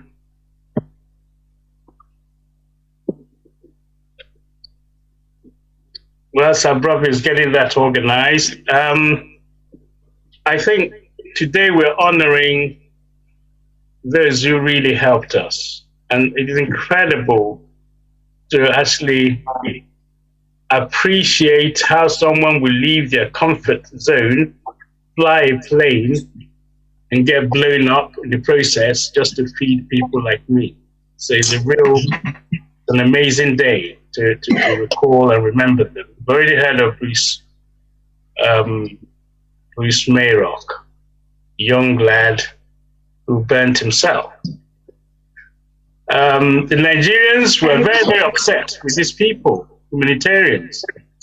They said to Nigeria, look, if the house is burning, their duty is to go there, put out the fire, and then we argue about who caused it or who started it. But Nigeria says, no, you're prolonging the war by helping Biafrans. Very, very strange. So there's no point jumping in and talking about the war. You need to have a little bit of background and divide it into before the war killed us, during the war they even killed us more, and after that now they are still killing us. So we've got to do something. Can't go on forever. Not just for our generation. Those you're honoring are the generation before us. Now even our own generation suffering, it we certainly must not carry on and leave it for the next generation to pick up the pieces. That is really where you and I come in. Okay, so that's one. Whilst I talk about the actual pain we all went through as a people, talking about Eastern Nigeria as a whole, then my brother Philip Effiong is going to talk to us about, more specifically, the actual humanitarian, the wonderful humanitarian input which saved people like me. I've got to say that. There are other children who didn't make it, but lots of people survived as a result of their steadfastness. They did not stand idly by and see fellow human beings being killed. They just couldn't handle it.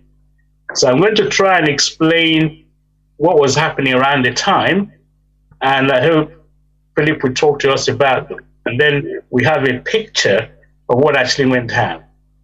If there's some time left, I could talk a little bit about a project called Project Chinua, which may be on another day, where we can say, well, this is what happened to us. What are we going to now do going forward?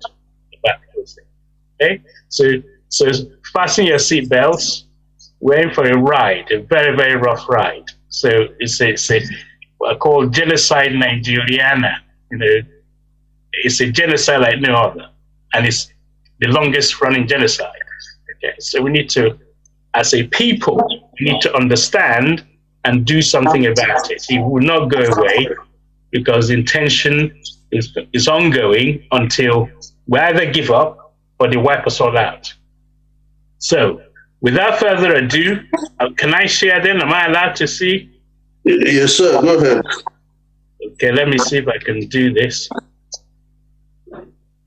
Good. All right. So, can you all see what I'm sharing? Yes. Yeah. Good. So, let's start with humanitarian response to the encircling gloom of Biafran genocide. I'm going to not talk so much about humanitarian response. That is what Professor Philip will help us out with. Let me just go to it and see what happened. Okay? If you can see this, I know that the slide's a little bit. So this says Bello and the Northernization agenda. We can all see that. So I'm going to go a bit quicker. This Bello and Northernization agenda is what is driving our suffering. Okay? So in 1914, Britain decided they must merge the northern part of Nigeria and the southern part. They call it protectorates. I wasn't really sure who they're protecting, certainly not us, but they're protecting their trade route and their finances and money. So they said they moved the capital from Calabar to Lagos, because Calabar was the original capital where the Nigerian project started. They moved it to Lagos. And from Lagos, they decided, let's join the North and South. The North couldn't have any way of providing for itself, so all the funds from the South was being used to run the North and South, the vast territory. So as a result of this modernization agenda, this is really where the problem unhinged. They merged Northern Nigeria, or Northern Protectorate, they called it, with Southern Protectorate. So you have an area, which is a Niger area, and they don't know what to do with it. The First World War, 1940, was on. So they want to save money. So they merged the two parts. And the problem was that the people they merged are not really compatible. And they even knew it in the documentation. That is like oil and water. I don't know if you think you're going to merge oil and water, maybe in 100 years' time they become, you could mix them? No. 1,000 years? No. 1,000,000 years? No. Oil and water are separate. You can't mix them. The British know this, and they insisted that they have North and South joined together, and they say, well, after 100 years, if they're not, if they're not getting along, then they can decide what they want to do. So in 2014, or 2013, if you want to be mathematical correct, is when this 100 years run out. And we're still in it. They're still forcing everybody to remain together, knowing they are not able to work together. Okay. So all the confusion in the first, what we call the first republic, or the first Nigerian experiment, when they first joined, is unhinged by this statement.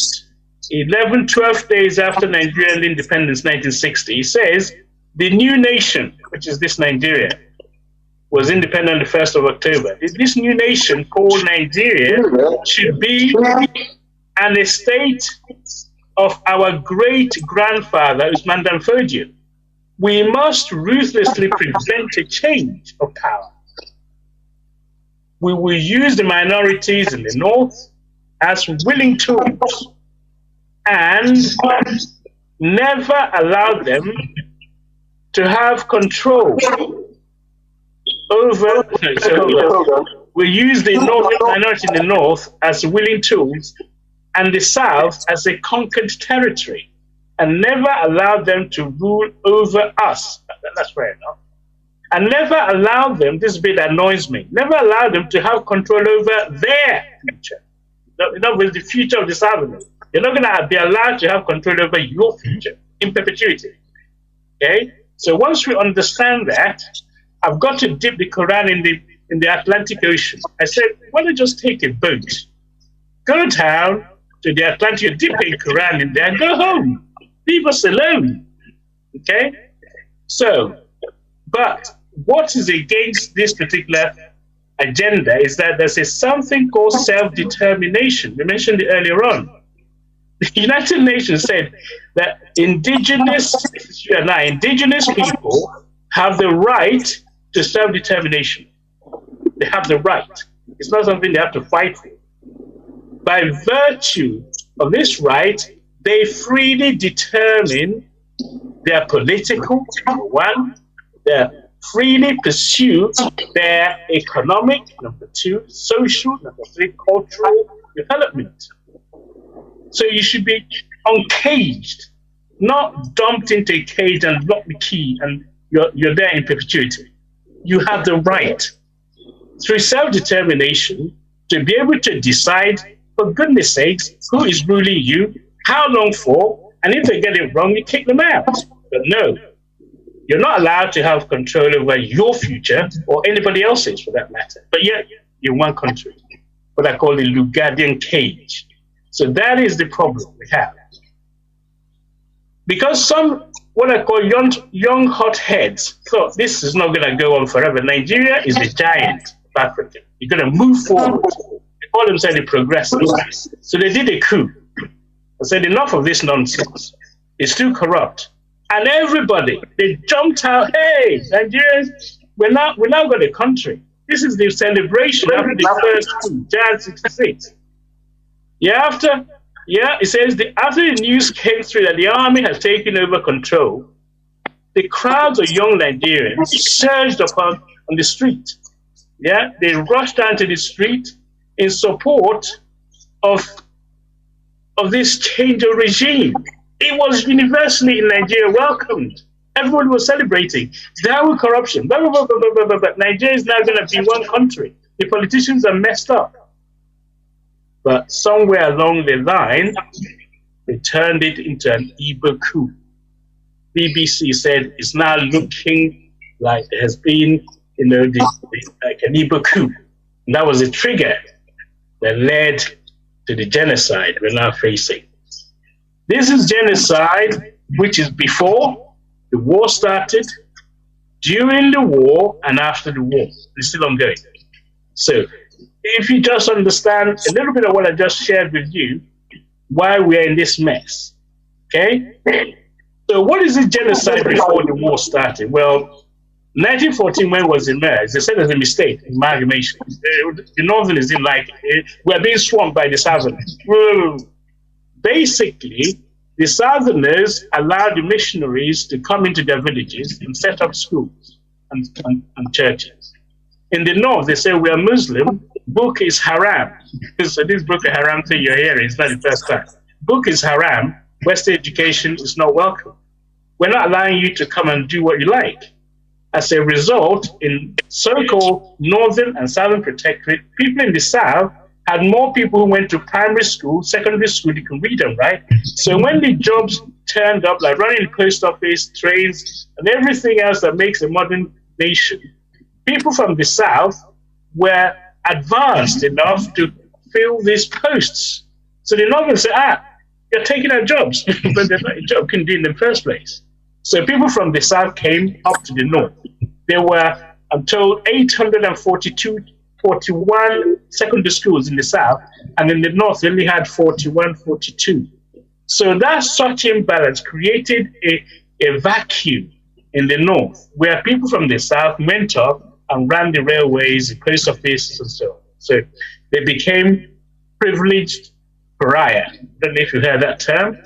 They are privileged, but they're hated.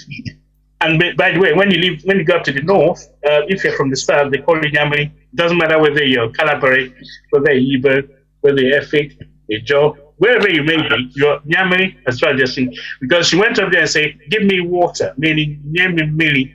And what sound, it sounds to them, Nyamiri, Nyamiri, Nyamiri, so you became Nyamiri. Okay? So, these Nyamiri people are now all over the place, developing, and so on. But they resented it because they lived not in the walled city, but in the suburban galley outside the cities. So they had some restrictions. So when the coup came, they thought, you see, they want to take over.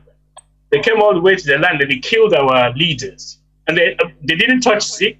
Zeke went to London since August previous year for medical treatment for his chest infection. From August or October 1965 until the coup occurred in January 1966. So, he was picked up. What's his name? Opara was not killed. Why wasn't Opara killed? Why? Archbishop Macarius was on a visit, and he went and stayed with Archbishop Macarius, Opara, because he said he heard there was going to be a coup. Yeah, he might have been tipped off, but he wasn't killed. And I said to you, even if you killed all the Igbo politicians, it will still not stop them killing you, because they were killed in 1945. Mm-hmm. So you remember that? So they killed you in Jos 1945, Kanu in 1953. So this 66 thing, which they industrialized, I must use the term, it was really industrialized killing, that made Biafrans say, or the Easterners say, enough of this killing. You can't keep killing us. Okay? So that was what happened. So they industrialized it. Yeah? And this is a passage from the Daily Telegraph. We said in 1960 October, after the killing had really gone in an industrial scale, there's something called the uninhibited violence. Let me touch on that. Uninhibited violence has been put forward as another hysterical, spontaneous demonstration in all dislike of Igbos. It's not like we hate the Igbos, let's just kill few of them. It was industrialized. This one is uninhibited killing, violence. What does that mean? You live in a town. It doesn't matter which town it is. Let's say you live in whichever country, yeah? A certain particular group of people are set upon. You can kill them anyhow, by guns, by bows and arrows, by stone, by bricks. You drop them in the well. You could use machete, do everything you like, but kill them you must. That was what happened to the people of the eastern region. They were killed by all sorts of means and completely destroyed psychologically. If you're women and you're in a nursing school, they go and rounded you up and took you to a leper colony to be raped, gang raped by lepers. If you have killed you, they grab you and took you to the hospital and say, maybe they'll look after you. But they killed you in the hospital and put you in nursery. Okay? It says here uninhibited. It's like you can kill and do what you like. How did this happen? Kaduna, Jos, Zaria, just to name but a few dozen. The killing started at 7 p.m. on a Saturday, every single one of those spontaneously. Yeah? And you had an Hausa soldier or northern soldier with loaded weapons at hand, supporting gangs of youth which are dragged from the villages surrounding countryside to come and do the killing. uninhibitedly. Now, these groups were armed not with sticks, not only with sticks, machetes, guns, whatever they can get their hands on. But the most important thing to say this is genocide, they have typed lists of addresses of where the people of the eastern region lived. Okay?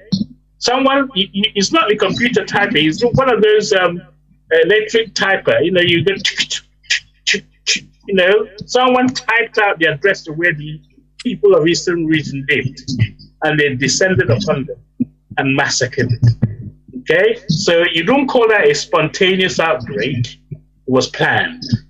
Okay?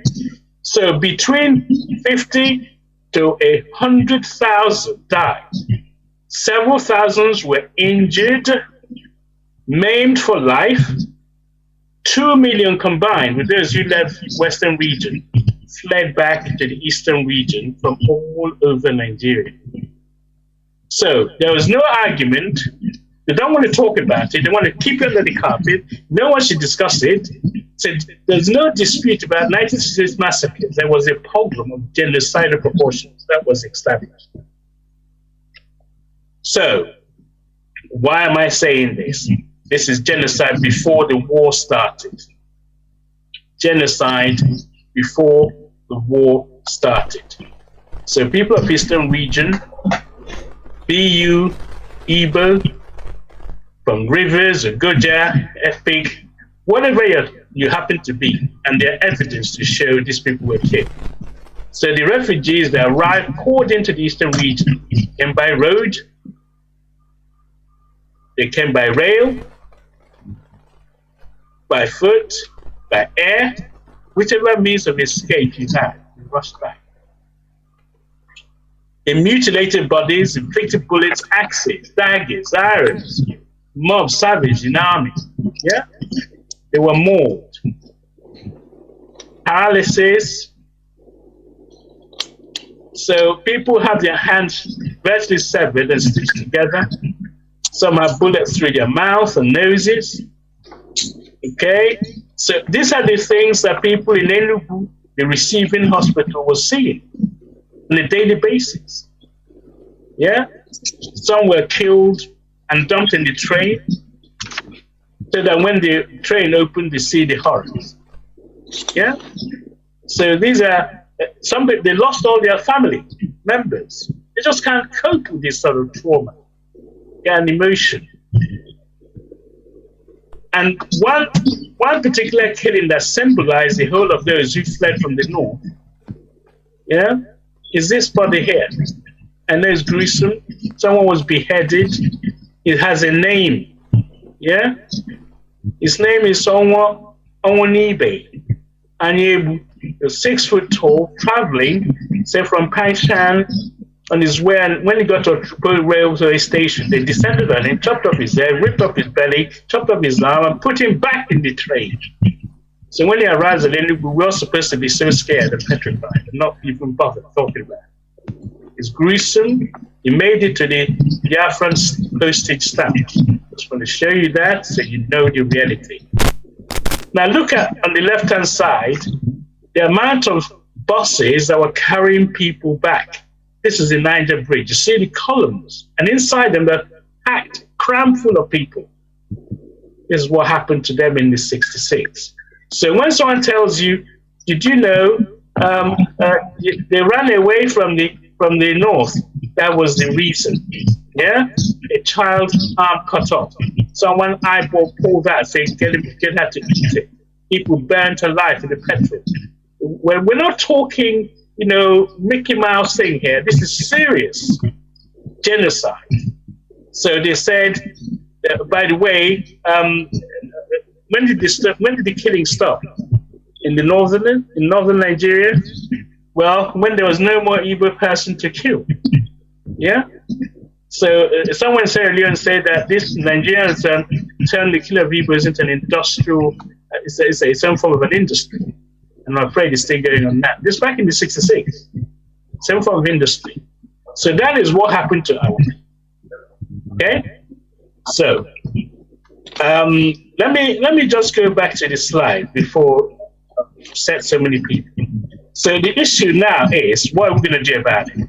So we went to Aburi, talk about how we're going to live again as human beings. You killed us, you chased us out of other parts of Nigeria, north and also Lagos. The Yoruba one was, they knocked on your door. They say Toro, you say Toro. If you sounded, the way you say Toro as an Igbo person, different from the way Yoruba said it, if they suspected you, they killed you. Yeah? People like Chinedu and Chebe had to escape from Lagos. Yeah, these are reality facts, what happened to us.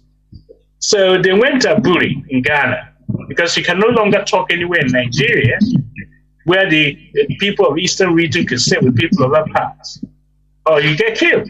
So you went outside the country, had a discussion of how we're going to live together.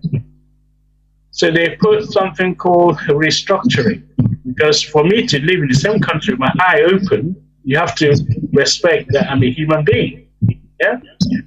Okay? So you look after your region, I look after my region, and if anything concerning all the countries, then we'll come together. But they signed a paper, shook hands, they ate, not with a long spoon, Ojukwu and Gowan, they ate from the same plate. Yeah, you can see a picture of Ojukwu taking some rice and Gowan taking some meatballs. When they ate, they smiled, everybody was happy. They got back to the Lagos, Nigeria changed their mind. We're not going to sign Aburi. We're going to carry on killing the Igbos. That would be the only way out. If you don't like it, well, they can lump it. So 30th of May, which you and I are celebrating today, became a day after all the shenanigans. Yeah? They divided the state, without any consultation.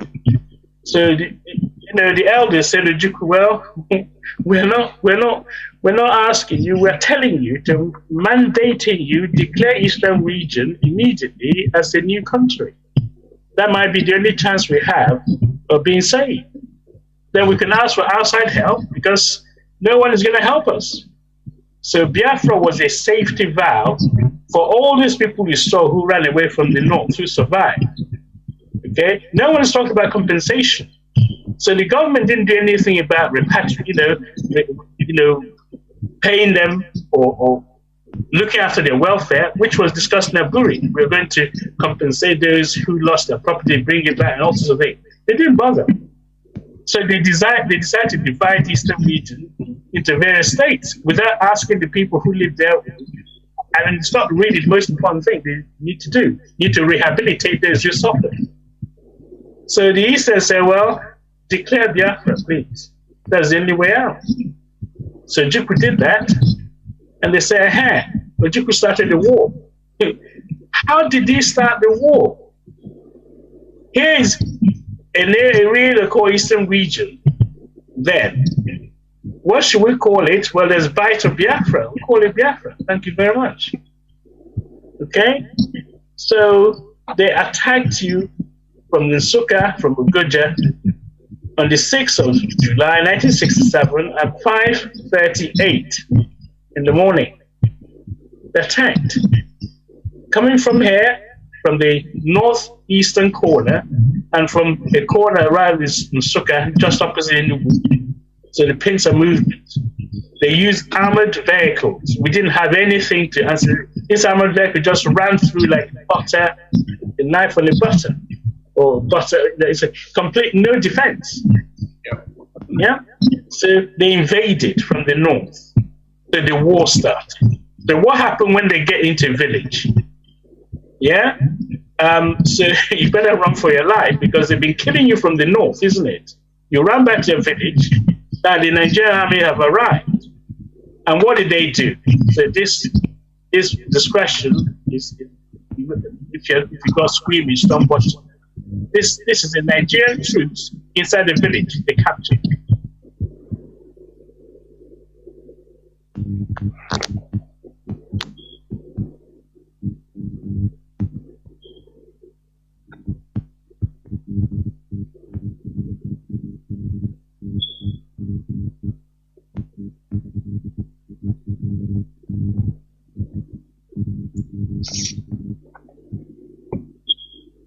They're annoying to look at. Can't watch it.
So did you see the face of terror that child?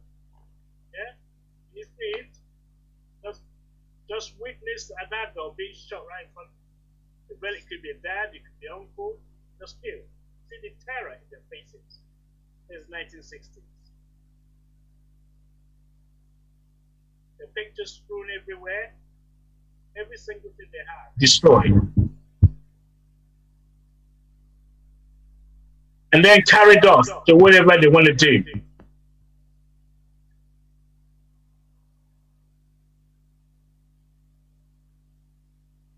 To keep Nigeria one is a task that must be done, yes. That's how they kept you one.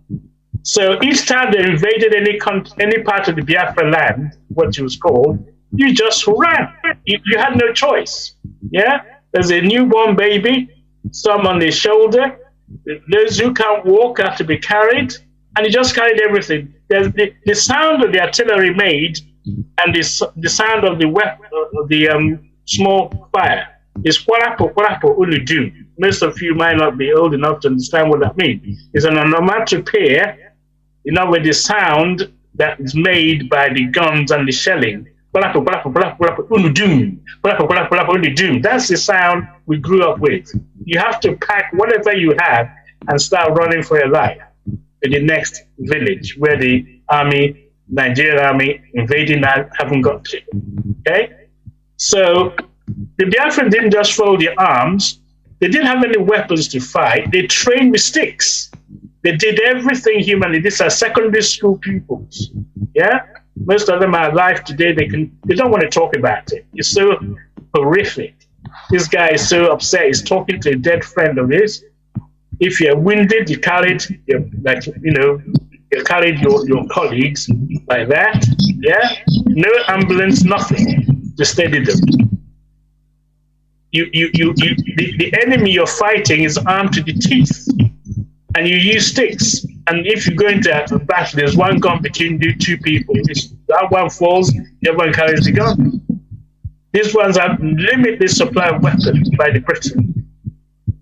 And the idea is that they said the Nigerian troops fired more small arms than the entire Allied forces in the Second World War. That was the amount of weapon firepower that's needed in our land between 67 to 1970, more than was used by the Allied forces combined in the Second World War. There you can understand the ferocity of the war. There are missionaries on both sides. This one's in Biafra side, They fought, like, that's why we're celebrating. We're not celebrating, we're remembering. Yeah? They really, really fought. You have children, as a result of running in, away from their village where they farmed and got food, there's not enough food in where they ran to, the refugees. Yeah? They starved. Yeah? And they died. Yeah?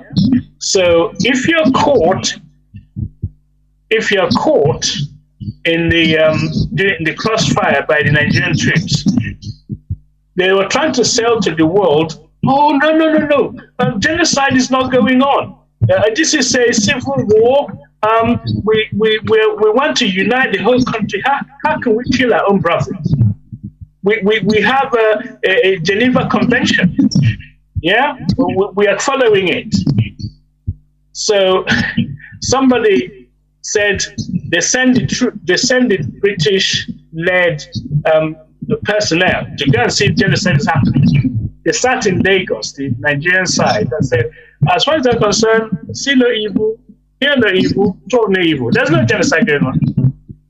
Someone called Dr. Mensah, Ghanaian, went in, looked on both sides, and he said, as far as it's concerned, in my opinion, and in many cases I cited to me, hatred of Biafra, hatred of Igbo, still going on now, and the wish to exterminate them was the foremost motivational factor in this genocide. Yeah? So he concluded as a prima facie case for genocide. But the world don't want to hear the word genocide because it should only be reserved for the Jews. And what you went through is genocide. Here is another clip. This time there was no internet, but this particular one went viral because it's a reporter who went into a village where they captured the Biafra. They said he's a soldier. A youth who's not a soldier, it mattered not. That's his name. Matthias Kanu is his name.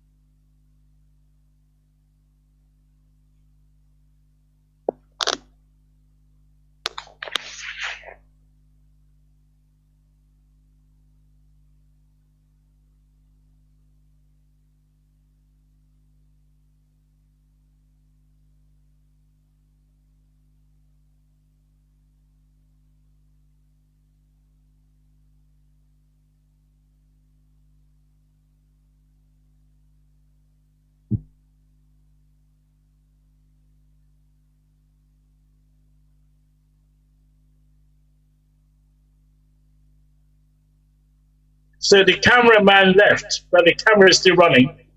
International camera crew left, but the camera was still left on. They tied him up.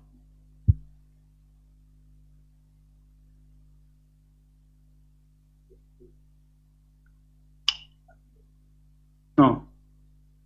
Somebody they captured in 1966.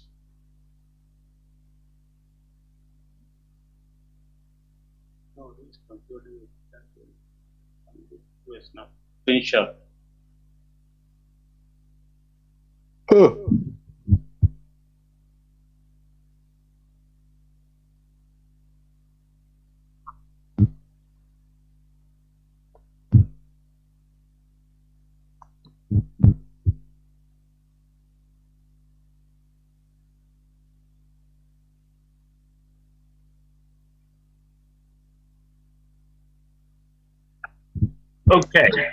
Okay, so I'm going to show you that. So you're under no illusion of what happened to your people. Okay, so there was Matthias Kanu, his name, and this particular thing hit the planet. So wow, is this what is happening in Nigeria?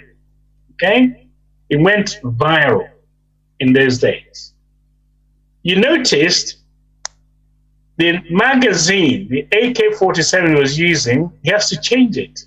And it was in 3 bursts, all aimed at his head. One of them, just one bullet is enough to kill him, but there's a setting in the AK-47, you can go bursts or single fire. It went 3 short bursts, which can empty the magazine, which hold over 30 bullets in each casing. So he emptied that on his head, okay? And then they dragged him to wherever. I have to say to you, on balance, that that particular captain, because of what happened, was live on the whole world. That's the only person that I know in the Nigerian army of all those atrocities that was also executed by court-martial. Yeah, also on live television. And that's what allowed them to show to the world, they're disciplining Nigerian troops. So this one was caught on camera. What about thousands that we couldn't see? Okay, so ask yourself that question. So that was, so I therefore make no hesitation. See, there was genocide before the war, and what was going on was genocide during the war, because these children are starving to death. Yeah, this is the means of feeding them. There wasn't enough food, and when Nigerian troops managed to find people who are starving, they just walk past. One country, one Nigeria. This guy's probably advanced stage of malnutrition. This is what the world saw. Yeah, and they're this whining, this crying. I think I'm told that protein deficiency, it hurts your bones. It's very painful. Marasmic and kwashiorkor. Yeah? So this constantly being seen on the world television, black and white, throughout the world, people went berserk. They weren't going to put up with it. So they started campaigning. Yeah, Biafra millions dying, food relief, they poured in anyone who's anybody, concerts, Jimi Hendrix, everybody did concerts. They were trying to raise money for Biafran children. Look at them. Okay? But they were accused of prolonging the war. Okay? So this UK, everybody, Nigerian unity, is this what it means? BBC, the voice of Nigeria, because it was not biased. It was not passion, it was biased. And all this, lots of campaigns were done to highlight what went down. This one, I'm not sure if it's true or not.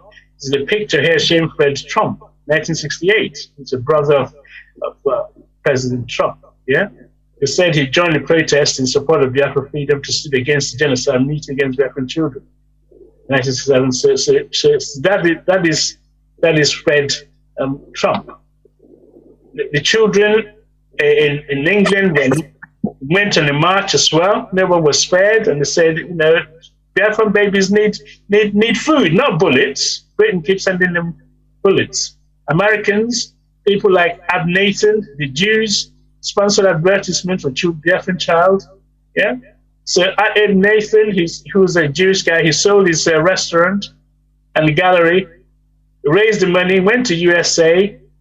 To use the money raised to feed Biafran children. So, okay, they say big saving while the children last. They say so they raised money. So they sold this business for 5,000 and used to advertise, raised 20,000 to feed them. But most college students were used money, so they did advert like this. Have you ever seen million children starving to death? Now you have. These are dramatic things that's happening throughout the whole world. I showed in the USA. Here we're in Scotland today, of the IPOB UK. This guy is called Dr. Shepherd. Yeah? Dr. Shepherd was with a doctor running Umuahia Hospital, Queen Elizabeth Hospital, Umuahia. Here's Dr. Anne Frank, and Dr. Anne Jackson was also part of the doctor. They're both Scottish. And the Scottish newspaper Daily Sketch readers put money, donated for Biafran children. This chap, Dr. Shepherd, is still alive. He's 95. He came to our BEAD lecture, 2018. And today we were hoping to honor him with a badge of Mandin Onamba. He says the one he gave him before is enough for him. We talked to him, say, there with Dalu and so on, and speak a bit of Igbo. He spent 70 years in Igbo land. He's 95. He remembered what happened. Dr. Ann Jackson is a bit more like a recluse, just want to be, not disturbed so much because of what they saw. To be fair to her, towards the end of the war, somebody brought a child, a mother was carrying a baby in her back. You know how we carry babies on our back with wrap. Walked so many miles, came to see the doctor, and when she got to be seen by the doctor looked at the baby, said yes, the baby is dead. The lady said, yes, I know, I just want to confirm it.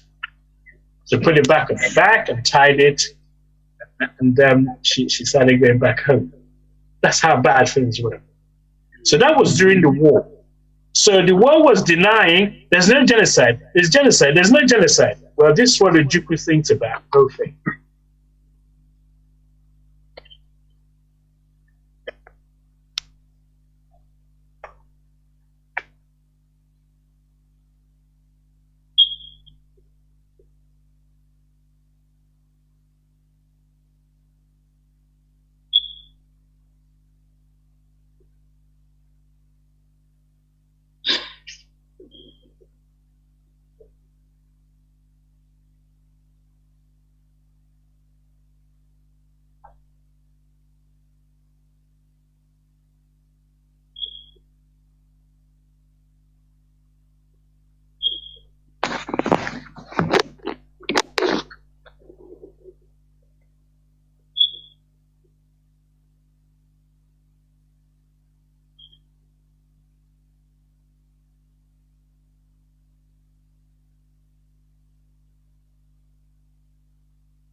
Are you there? Yeah, he's here. It's a little bit emotional. That's what it is. He's here.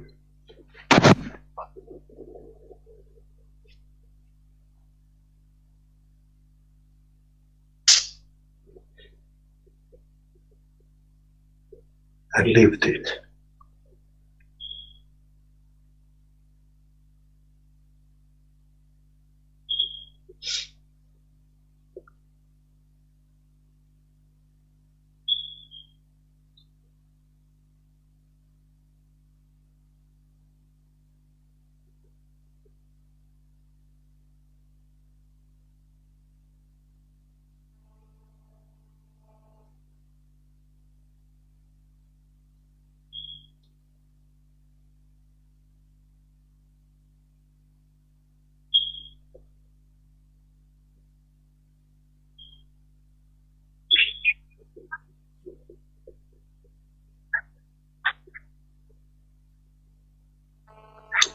Hello. Yes, sir. I am into the meeting. Oh.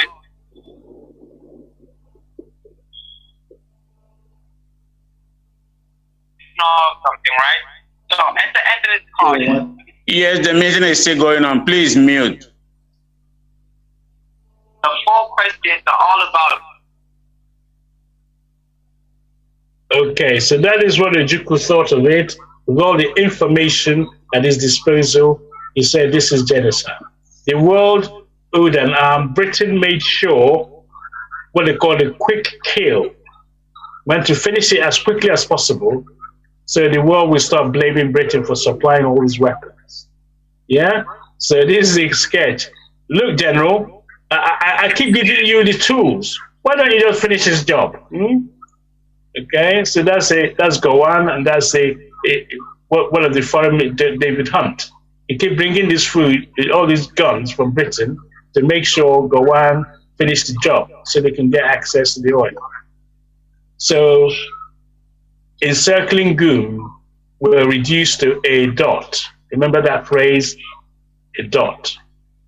Inside this dot, the Biafran, in the late 60s, we had more graduates, more engineers, more doctors than any other part of Black Africa at the time. There was a dot. They want to wipe it out. Okay. So this encircling gloom crept up. They stepped up the intensity, and Biafrans lost.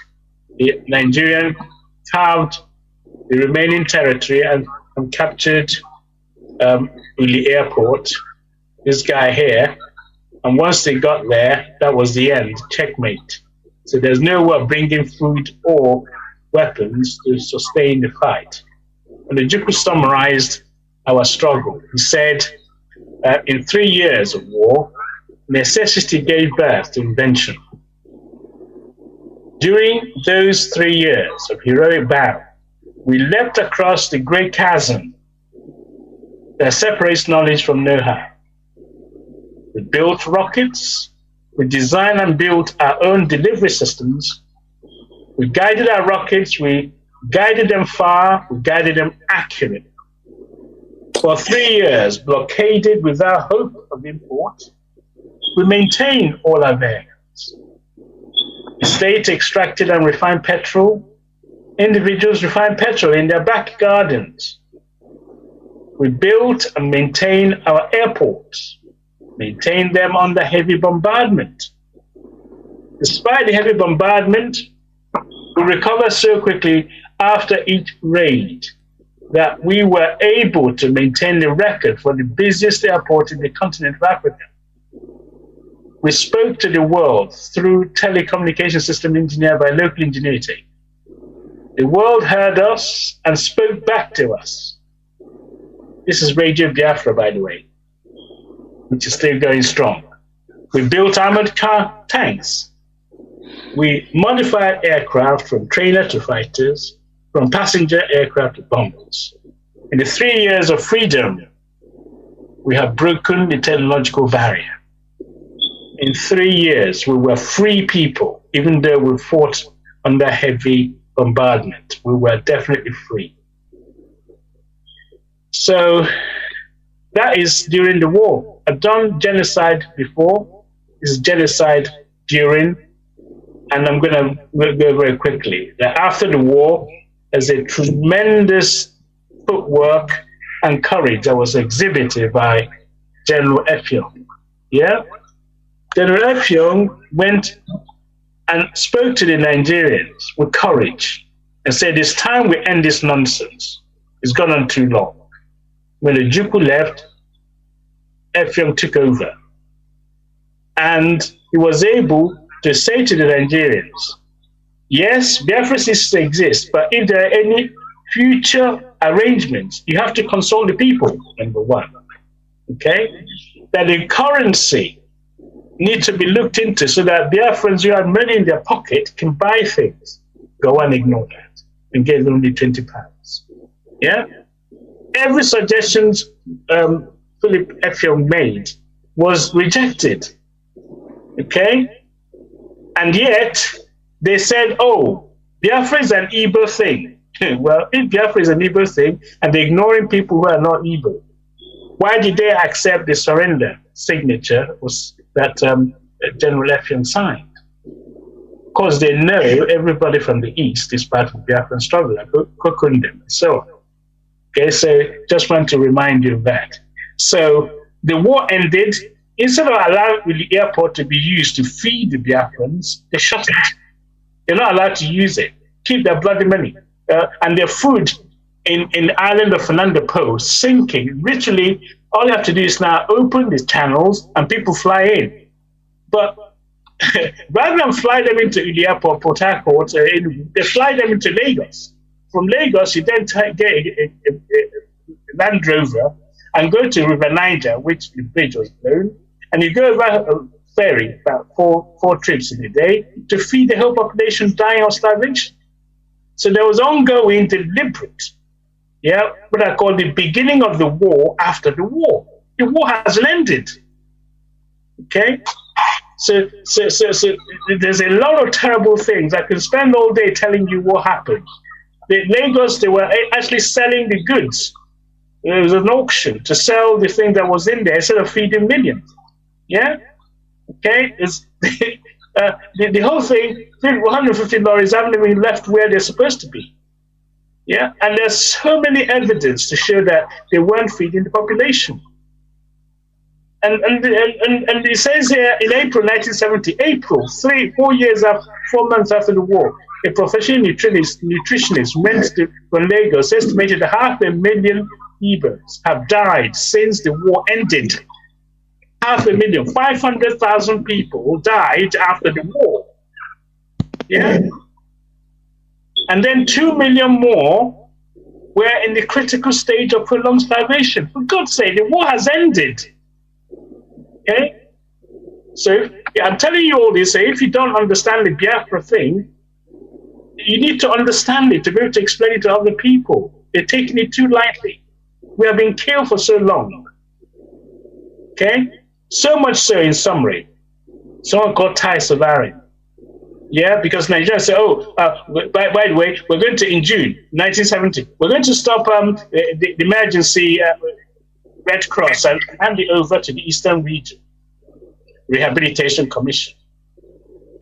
It's costing them nothing. Tai Savarin stated Nigerian Tribune in Ibadan, May 14. To stop the service of the Red Cross is to pass a death sentence on people whose chance of survival, as things are, at that moment, is very slim. Even though Nigeria does not spend a penny on the food being distributed, it appears incredibly keen on stopping this only source of food for people who have nothing else to eat but to keep alive. It is a threat. Yeah, if this threat is carried out, majority of the over 1,000 children in the group of school in Chinedu will die within a month.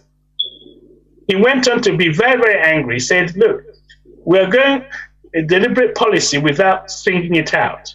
He said, the Christian prayer, Father, forgive them, for they know not what they do. In fact, certainly the obverse, the opposite, would be a logical prayer. Father, do not forgive them, for they do know what they do. Okay? That's how angry Savarin was in the newspaper. Because they knew what they were doing, and it was deliberate. Okay? I wish that was all there is to it. The 3 R's: rehabilitation, reconstruction, reconciliation. You notice that the con, there are 2 of them. Reconciliation, reconstruction.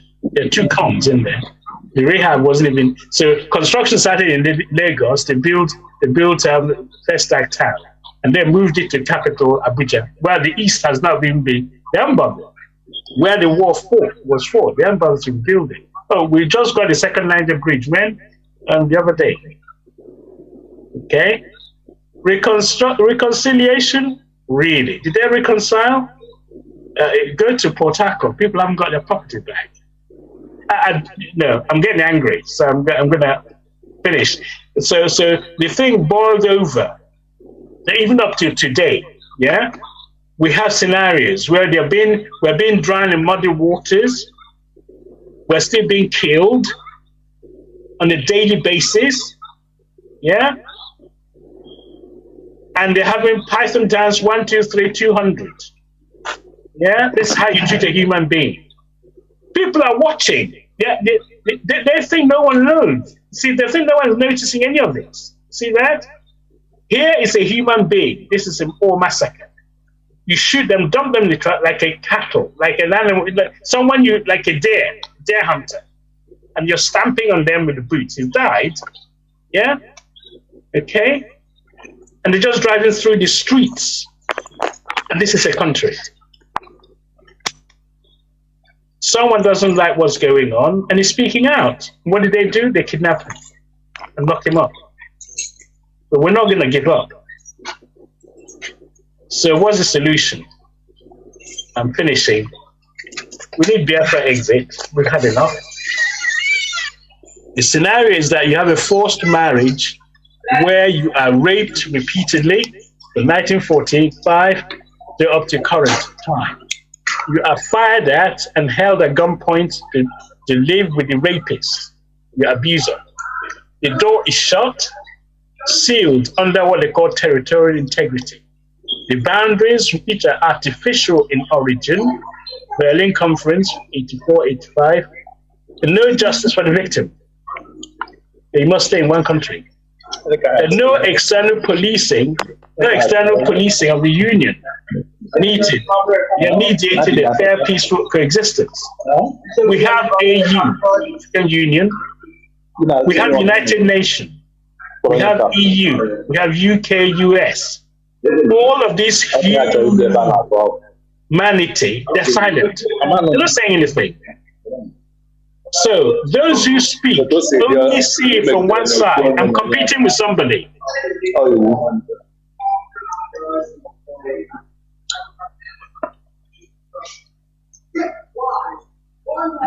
Someone should go on mute, please. Jude, don't be sick. Please, can you mute? Yes, yes. Okay, so all the yous, humanities are silent. We will not forget those who speak only from one point of view, and they see that they'll go to any length to appease that side that they're supporting. Thus, encouraging states to sponsor terrorism within the Union, reducing the population of the Union, even unborn children, stunting the growth of survivors, physically, emotionally, mentally, environmentally, spiritually, damaging the people's present and their future generation. 3.5 to 5 million have died, and the counting is ongoing. Over 50 billion worth of property destroyed. I haven't mentioned the ones in Lagos recently. Over $600 billion looted. The fantastic corruption is not really appropriate. It's tsunami. The violence continues to the next generation remorselessly, unrelentingly, with audacious impunity and in perpetuity. Biafrans have endured slavery, colonialism, neo-colonialism, genocidal war, economic and political emasculation, and they are now crying out for freedom. So if you understand all this, you should take your struggle very, very seriously. What is the solution? Well, find the key to unlock this cage. This is the guardian cage. Open the door, begin the dialogue. Okay. The dialogue will lead to establishing the will. What does 50 to 70 million Biafrans, what did they want throughout the whole world? What did they want? Referendum guaranteed by Article 3 of the United Nations for self-determination result in a peaceful separation, or we all end up in pieces. Either way, like oil and water, they have no union. Can you see, can anyone see 419 in 1914?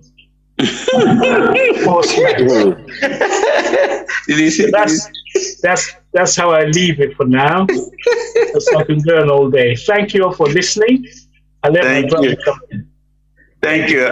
Before Professor Effiong starts, please, Dr. Okachi, I would like if you can take 3 questions and give us just a short answers to those 3 questions. 3 people will ask you questions. Give us a short, quick answer so that we can bring Professor Effiong on. Thank you. All right. Pope, you are first. Go. All right. Thank you very much. Dr. Okachi, I am so grateful that you are here today. Thank you for honoring our invitation, as well as Professor Effiong. I've heard you very much on Radio Biafra, and I thank the Most High for keeping you alive to tell us this story. One thing that baffles me is that the Biafran people who see all of these images, I could have been one of those Kwashoko children. Our people see all of these images. They see everything that the Nigerian people have done to us. And then why is it that the Biafrans themselves, at what point will they get angry? Because I take, for instance, the Biafrans that reside in the United States. A whole lot of them don't even worry about this struggle. They are still looking at a prospect of being in one Nigeria where they have an Igbo president. Is it that something is wrong with the brain of the Igbo man? Again, I want to look at this vis-a-vis religion. We have seen what the kind of wickedness that Obafemi Awolowo meted out to the Biafran people. That guy is a so-called Christian. He was the one that came up with the idea that starvation is a legitimate weapon of war. That all is well, that starvation is good as a weapon of war. And then over 1 million Biafran children died of starvation. And then today, a Yoruba man who has not even apologized for the wickedness of their fathers, so the Biafran people, is going to open a stupid church, a worthless church, and a Biafran is going to be attending those houses of worship. Dr. Kati, this is appalling. It beats my imagination. I don't know what you have to say about it. Ndewo, sir. Ndewo, Machineke. It is not an easy thing to talk about. If you're in a developing country, first of all, there's so much going on that your focus is, how is my children going to be fed the next day? How am I going to get the money for the school fees? Because I know if I don't go to school, it's even worse than I started. So their preoccupation is how to survive today and tomorrow. Anyone bringing idea that, look, you're suffering, my suffering, his suffering, her suffering could be, we could dampen it down if we get the people to do the right thing, even if we want to. But there seems to be a collective will to carry on in perpetuity suffering. Man, what is that thing? Yeah, we are right in the river. Instead of using the water to clean the soap that's entering our eyes, we just sit there. So that is number one. The inertia, you said they don't get angry. It's like if one of them gets angry and the rest carry on, that person will be shot by the police. And that's it. End of story. So why should they bother as a family? Until Nnamdi Kanu puts his neck out to say, look, this is wrong. And you and I are now saying, yes, it is wrong. Okay? His courage is empowering us to become courageous. And your job and my job is to inform every single one of us, this is what is happening. And when they see it, they become not fanatical, they be in a position to read what is going on. They say, Igbo presidency, say, yeah, supposing Peter was president today, what is he going to do different than to all that has happened to us? Are they going to apologize? No. Are they going to suddenly turn Igbo land into paradise? No. What are they going to do for you? He's going to swear an oath to keep Nigeria in Nigeria. Yeah. So we don't get it. I think part of it is education. And this is part of the Biafra education, awareness, dissemination. You've got to disseminate this information so you're not taken for granted as a human being. Come to the religion side. We can blame religiosity to our problems. I'm a pastor. I used to be a pastor. I'm a bishop. So I can sense that God doesn't like injustice. Yeah? Okay?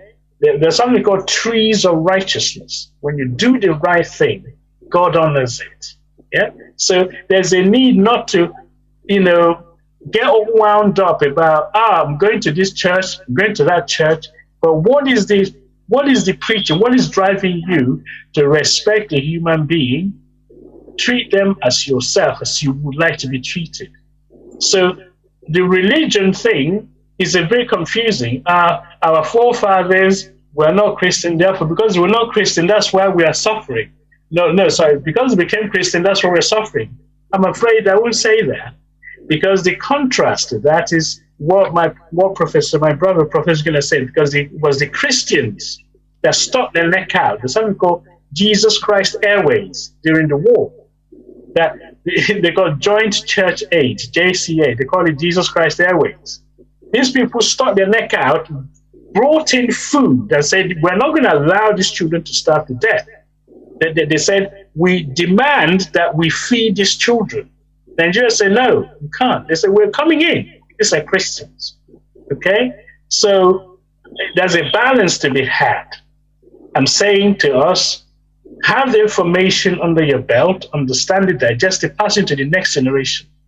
And with the evolution of the knowledge, we'll then be able to stand fast and say, enough is enough. This is what we must do. to survive and safeguard future generations. That's the way I'm looking at it. We can be here all day talking about it. You and I have a duty to convince those in America, those in UK, those in all, particularly diasporas, where they're not having the day-to-day grind of those in the village to contend with. We think we are okay, but every single one of us have experienced some discrimination.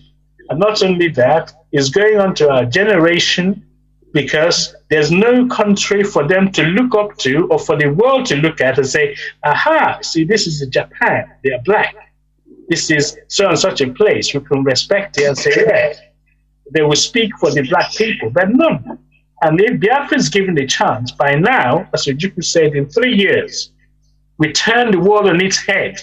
We're technologically more advanced back in 1967 to 1970 than we are today as black people. That is so strange. So my brother can say all day, I don't know if I've answered your question. You have.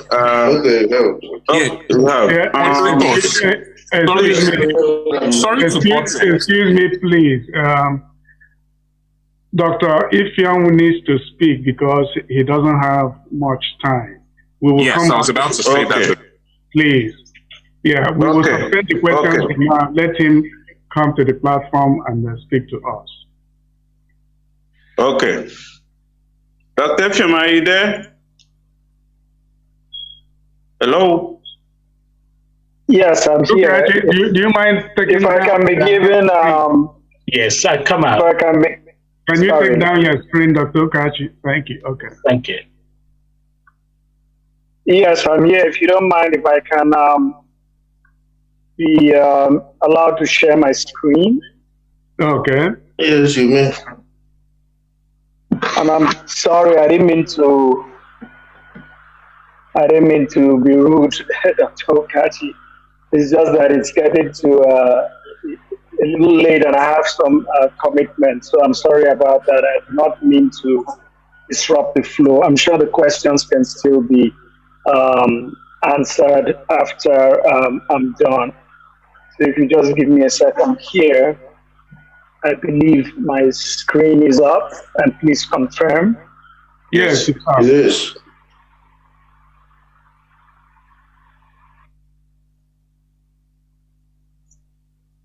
Okay, so this is, I titled this, Those Who Were Desperately Kind.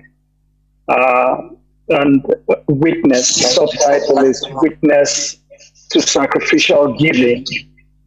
And when I say witness to sacrificial giving, I'm saying that I witnessed it, but I also want to witness and acknowledge the fact that such giving is something we must not forget. We must acknowledge the givers, those, because it involved a lot of sacrifice. It was selfless. And but as I go forward with my presentation, I think it will be clearer what I'm trying to say. First of all, I want to thank the organizers of IPOB USA and IPOB wherever they are for this 30th May memorial for Biafran fallen heroes and heroines. The goal of this presentation is to focus on what I refer to as altruism, and the reason why I'm using that term is because it embraces a lot of areas around charity and humanitarianism. It involves self-sacrifice, it involves compassion, it involves giving without necessarily wanting anything in return. I do want to digress a little bit and just state that I like the reference that I've heard in the last conversations to churches and Christianity. I think the next time I give a talk, I'll focus on that. I really appreciate it because the fact that some of our people are going to these churches and giving these pastors money to sustain their lavish lifestyles when they're getting nothing from these pastors is unacceptable. We can't continue to be that stupid. But anyway, that's a talk for another time. So The reason why I'm focusing again on altruism or self-sacrifice compassion is that many times when there are problems in the world, people talk about economic solutions, political solutions, military solutions, and we fail to recognize the solutions provided by those who provide what I've referred to as charity, philanthropy, and humanitarianism. Charity meaning immediate relief, philanthropy, long-term relief, and humanitarianism just means the value for human life.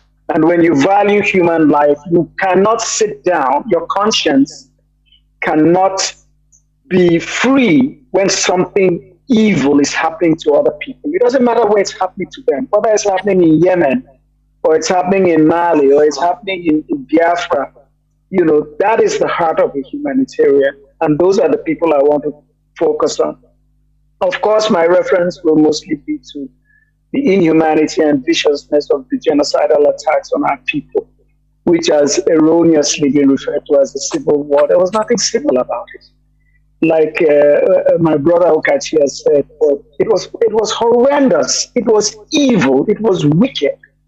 How dare anybody describe it as civil? But thankfully, this evil was countered by sacrificial and risky humanitarian efforts. We must therefore honor, memorialize, and mourn those who provided these services. Are we inherently evil? That's the title of this slide. The title of this entire presentation is actually a play on words in reference to a biblical statement in Jeremiah 17, verse 9. I'm using Christianity because that's the faith I understand. I'm not ignoring other faiths. Now, in the King James Version, we're told that the heart is deceitful above all things and desperately wicked. Who can know it? If we didn't know desperate wickedness during the Civil War, quote unquote civil, and what happened before and after that experience, then I don't know that we'll ever understand desperate wickedness. But that's what we encountered. The New Living Translation says the human heart is the most deceitful of all things and desperately wicked. Who really knows how bad it is? You know, when you look at some of the things that Ukachi just presented, how can we make sense of that? You have human beings that own dogs and would never subject their dogs to the kinds of things that people were subjected to. So it's beyond comprehension. In Christianity, however, as in other religions, there is a counter to evil. In Christianity, it is manifested in the mission of Jesus Christ, the Messiah, which is the origin of faith-based humanitarian work, or one of the origins. The word charity is actually from an old English word. It's rooted in Christianity and Christian love, and basically means Christian love of one's fellows. Christian love of one's fellows. So we cannot disconnect humanitarian work from faith and spirituality. And again, like I said, I'm using the example of Christianity because that's what I know best. So are we inherently wicked or are we inherently kind? Now, desperate, widespread evil, humanitarian work is evidence that the heart is also desperately kind. And we experience that before, during, and after the attacks on our people. The role of, if we look at history, think about the role of missionaries in freeing slaves. We think of Mother Teresa from Albania, who went and did a lot of work in India, helping the poor and people who were sick and mentally, disabled, people who couldn't function mentally. So the good thing about faith-based philanthropy is that it is not swayed by religious, cultural, racial, or sexual identity. It doesn't matter where people come from. It doesn't matter what they look like. That's why we had a lot of people coming from different parts of the world to help us, while the ones who claim they want to unite with us were killing us. You know, how ironic. It is important to also recognize that there are organizations and foundations not necessarily affiliated with religion that also perform humanitarian work. So I don't just want to make this about religion. So what does desperately wicked have to do with this is the last question on that slide. And I want to say that it has everything to do with what we're talking about. The fight for one Nigeria and unity supposedly was used to justify the horrors of the events of 1966 through 70. And like we know, they continued after and still continue today.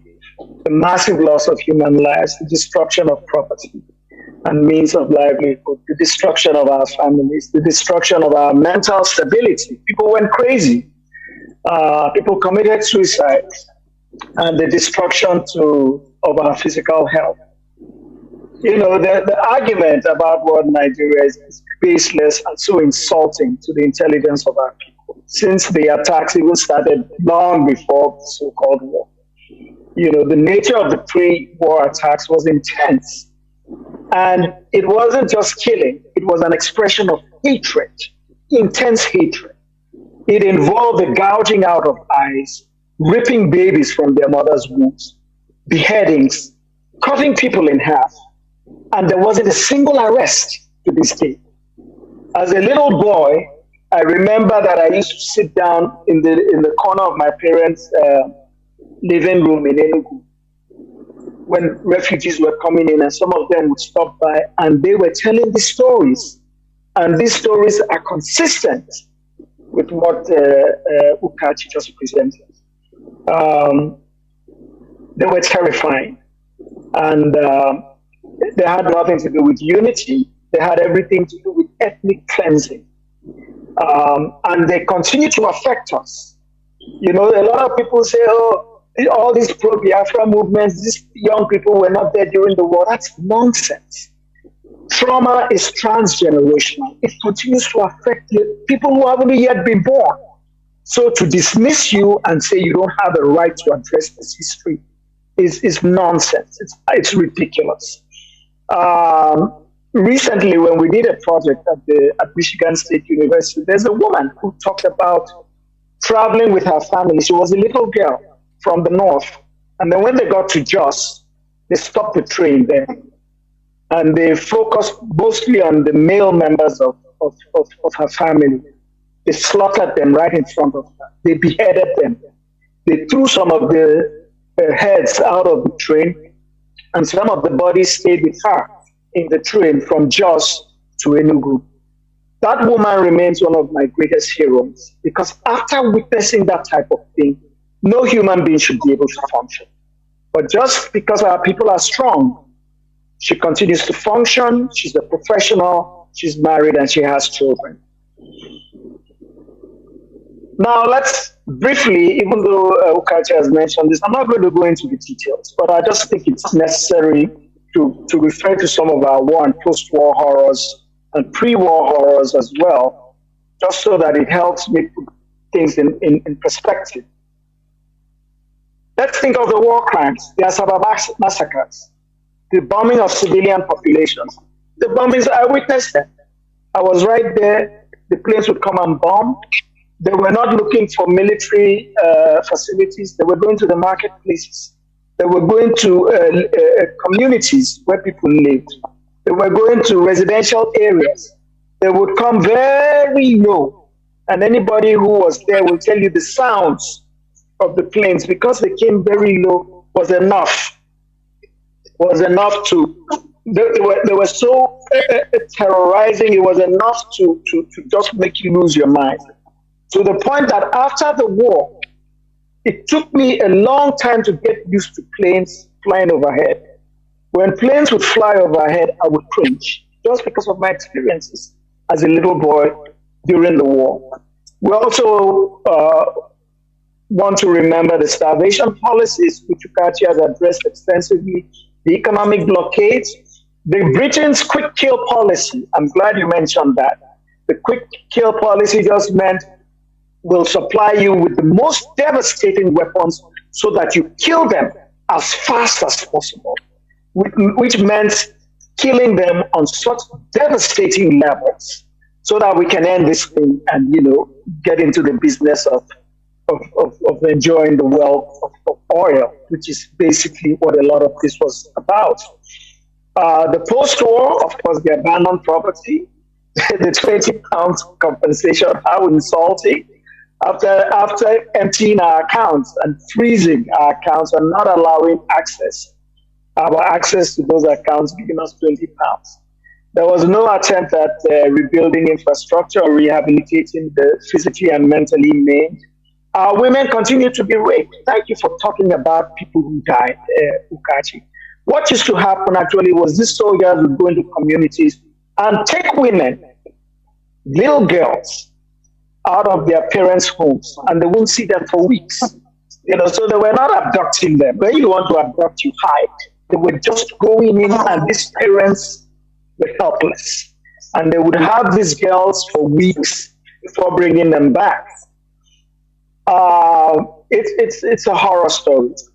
Was this done for us out of love to ensure that we remained a part of what united Nigeria, or were these really acts of desperate wickedness beyond comprehension? Those are rhetorical questions. I think we know the answers. And so before, during, and after the war, a few million people died, but thousands were saved. However, even though the desperately wicked exist, fortunately, so do the desperately kind. I was a witness, meaning that I saw things. I'm grateful for the privileges I enjoyed. Definitely, I was privileged during the war, which prevented me from starving. I'm grateful to soldiers who ensured that certain communities were never overrun by the enemy. As long as these communities were not overrun and the people had access to land and their waterways, they ensured that their people were fed.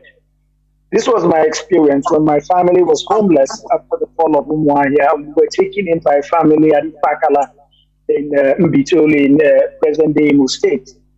We were accommodated. It may come as a surprise that Efion's family was homeless, but that is an indication of how intense the situation was. If people so privileged could reach a point of homelessness, then imagine what was happening to other people. The problem with places like Ifakala that were not, that they weren't overrun. They may have been overrun eventually, but while we were there, they were not overrun by the enemy. The problem is when refugees started coming from other places, and that is when a lot of these communities had problems because they had to accommodate the refugees. The people themselves were okay, as a matter of fact.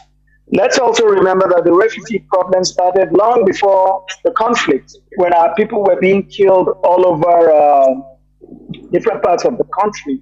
When they came back, they were relatively well accommodated by friends and relatives.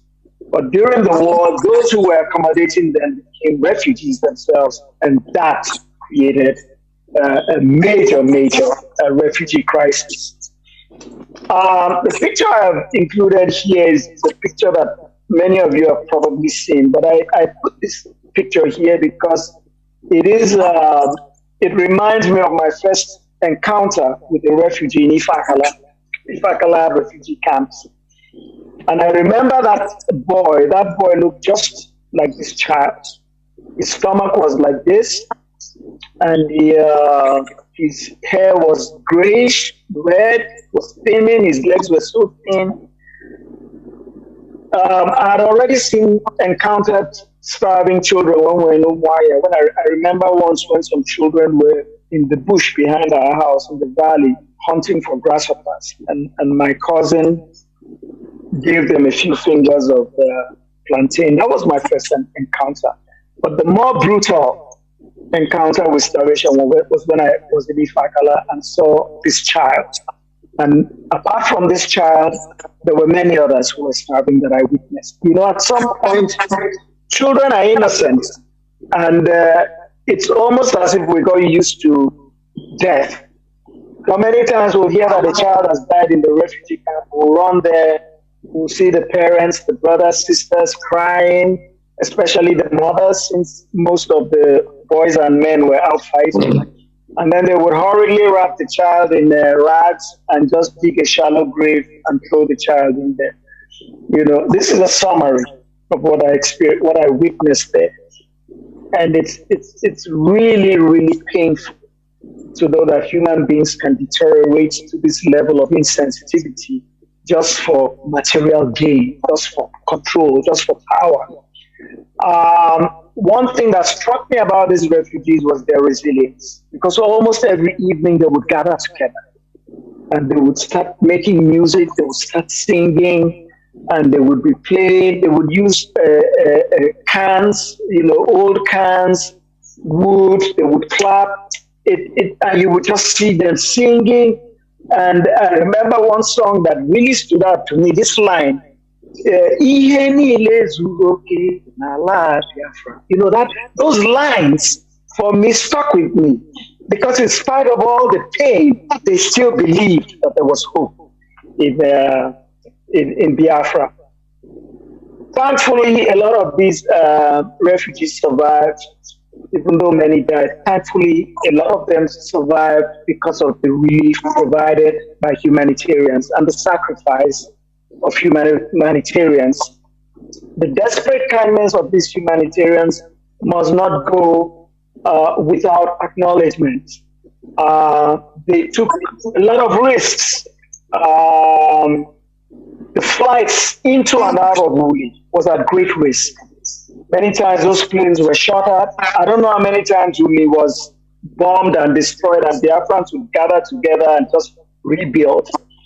This book, Far Away in the Sky, by David Curran, an American, is the book. The writer of this book actually sent me a copy, and he used to help with airlifts out of Biafra. The planes were in bad condition. Airlifts out of and into Biafra. The planes were in bad condition to begin with, apart from the fact that they were fired at. And many times these philanthropists died, and Uli was constantly attacked. In 1969, there was the case of an international Red Cross plane with a mixed crew of Swedish, American, and Norwegian citizens that was shot by a federal MiG warplane. The MiGs were gotten from Russia and by a Ukrainian Brezhnev, who was president. Look at what's happening to Ukraine today. I don't wish them harm, but sometimes the chickens will come home to roost. Even after refugee camps were bombed, the surviving volunteers would still relocate these refugees, take them to other areas, and set up new camps at great risk. And I say here, why were they taking this risk?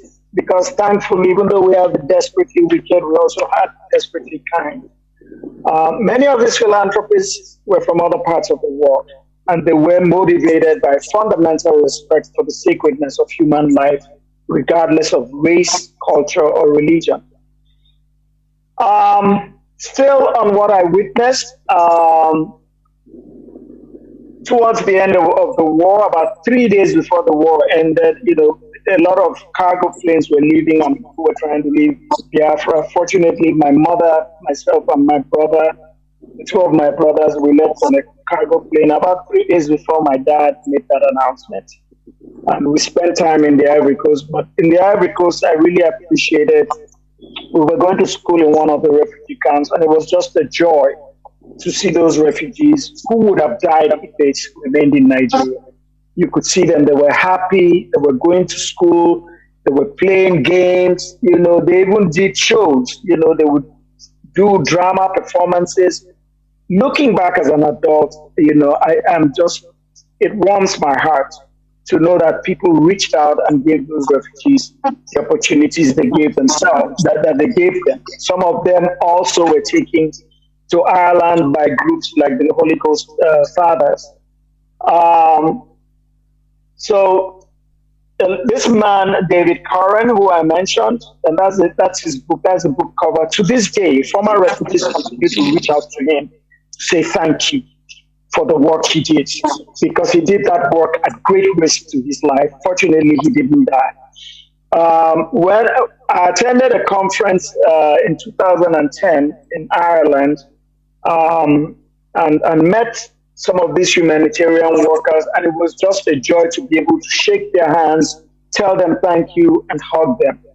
One of them, Father McCarthy, had filmed a documentary titled Night Flight to Uli, 1968, which he sneaked out of Biafra, and he gave me a copy of that film, which is one of the priceless films that I own. The film provoked many Irish people to provide relief to Biafrans. It was instrumental in motivating a lot of people to contribute, whether it was food, medicine, clothing, or just help rescue a lot of the refugees out of Biafra and take them to Gabon, take them to the Ivory Coast. So we remain grateful to them. I want to say something about this man's anger, this hypocrite called Gowan. Gowan and his administration hated the guts and courage of the humanitarian workers. After the war, they harassed, detained, and expelled several foreign Catholic personnel, some of whom had served in the country for up to 20 years. They extended their vindictiveness to countries that had been sympathetic to Biafra and refused to accept material assistance from them, which these people were offering to help rebuild the lives of people in parts of eastern Nigeria or former Biafra. You know, so the wickedness, like Brother Okachi said, continued after the war. In his broadcast after Biafra's formal surrender, Gowan couldn't suppress his rage against the countries and institutions that had frustrated his 30-month assault on our people. And this is what he said. There are, however, a number of foreign governments and organizations whose so-called assistance will not be welcome. These are the governments and organizations which sustained the rebellion. They are thus guilty of the blood of thousands who perished because of the prolongation of the futile rebel resistance. If you see me smiling, it's because if I don't smile, I will cry. You know, so let me just laugh at the nonsense this man is saying here. You know, the weapons he used against us, the starvation, the planes he got from Russia, the pilots from Egypt who helped him, all the weapons the British gave him for the quick kill of our people. He doesn't see that as what caused the destruction to our lives. He's blaming people who brought us food and clothing and medicine. You know, how ridiculous, how hypocritical. And that is the way he has chosen to exonerate himself instead of coming out and saying and confessing and apologizing for his crimes. Now, let's not be surprised by Gowan's disdain for humanitarian work. You know, Nigeria generally does not have a good record when it comes to humanitarian work. You look at destitute people, you look at people who are mentally and physically challenged, you look at orphans, you look at the poor, you look at beggars, you look at female victims of domestic abuse. There are hardly any policies to take care of these people. And the facilities that you may have generally for these people are usually poorly equipped and run down. So it shouldn't come as a surprise that he has a problem with humanitarian work, apart from the fact that the humanitarian work exposed his wickedness. To begin with, we don't even have a good culture of humanitarian service. I do want to acknowledge, however, that there are private Nigerian groups and individuals who actually offer selfless humanitarian service in a range of areas. In other words, not all of us are like Gowan and his administration. There are those who have praised Gowan's humanitarianism and said that he actually prevented greater destruction of our people. This is, of course, nonsense. A lot of these so-called researchers and scholars have never come to Biafra. They've never come to our part of the world to ask us or investigate what really happened to us. They sit down in the comfort of their offices or their homes and draw conclusions about the humanitarian nature of Gowan's administration during the war. And even those who were there during the war, they never really left the safety of their communities to come and find out what was happening.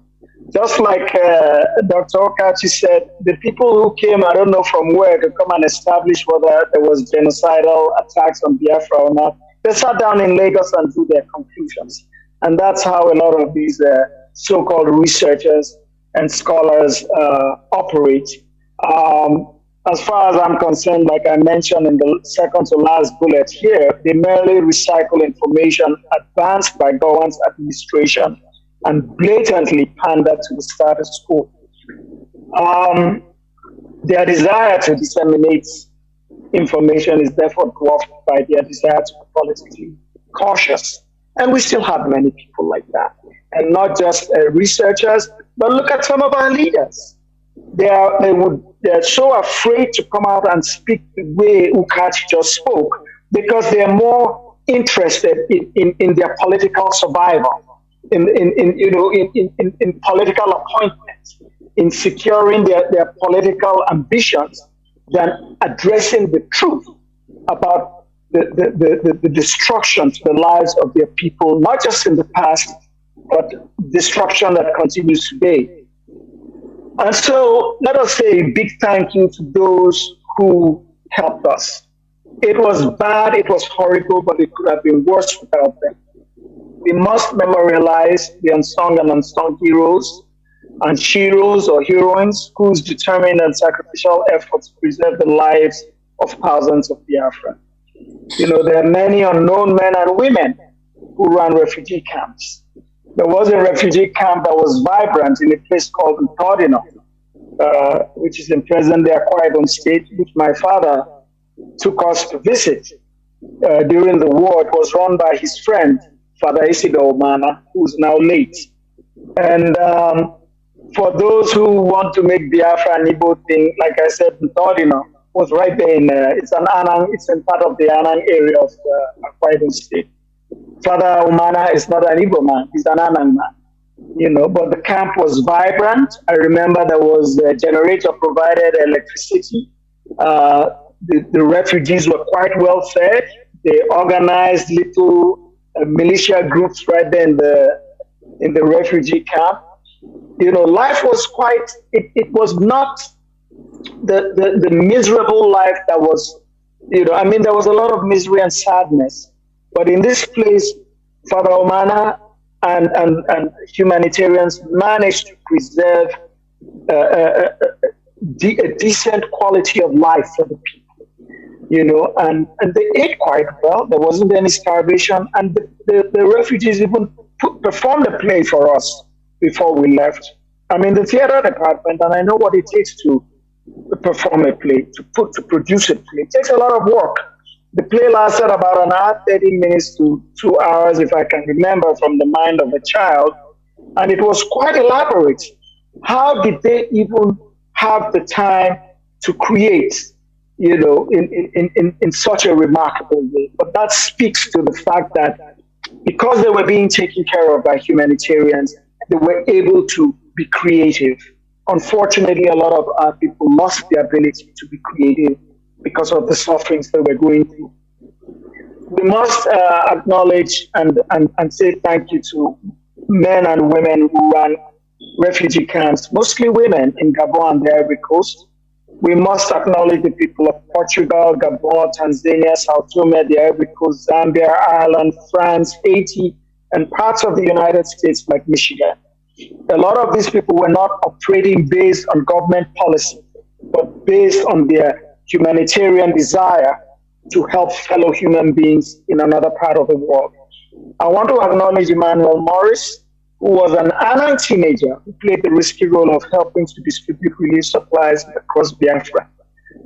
Again, Emmanuel Morris is an Anang man. He was basically a boy during the war. He now lives in Atlanta, and he's an elderly man now.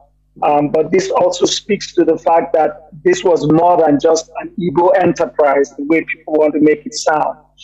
And then there's Count Eric von Rossum, the Swedish pilot who flew very dangerous relief missions for humanitarian organizations into Biafra. We must be grateful to these people, whether we know their names or not. Martin Wesson, who risked his life performing public relation roles and helping to organize airlifts to Biafra. We must say thank you to him. Ron Archer was an American pilot who made relief runs to Biafra. David Curran, I've already mentioned, who was an American volunteer who helped unload humanitarian airlifts that arrived in Biafra. And he also helped with evacuating starving children to Sao Tome and Gabon. John Abache, if that's how you pronounce his name, was a British medical student who unfortunately died in Biafra while helping to distribute relief supplies. And of course, Bruce Mayrock has already been mentioned, a 20-year-old Colombian university student who brought global attention to genocidal attacks against our people by immolating himself in front of the UN quarters in New York. But like Dr. Okachi said, isn't it ironic that even though he did that, no action was taken? And you continue, and so to this day, I continue to ask, who exactly is the United Nations? Who is the OAU or United Nations? African Union. It used to be OAU before. Who are they and what are these organizations really all about? If this type of brutality was taking place and they could look the other way and pretend that none of it was happening. We must remember organizations like the Catholic Church, Caritas International, the Red Cross World Council of Churches, Holy Ghost Fathers, Joint Church Aid, Concern Worldwide, Catholic Relief Services, the Salvation Army, and many more. And for the soldiers who fought in suicidal missions with insufficient weaponry, we need to remember them, even if we don't remember their names. What they did was able to secure the lives of people like myself and many others. The Holy Rosary Sisters at Ime Kuku in Owerri, and women who took part in Afia attack.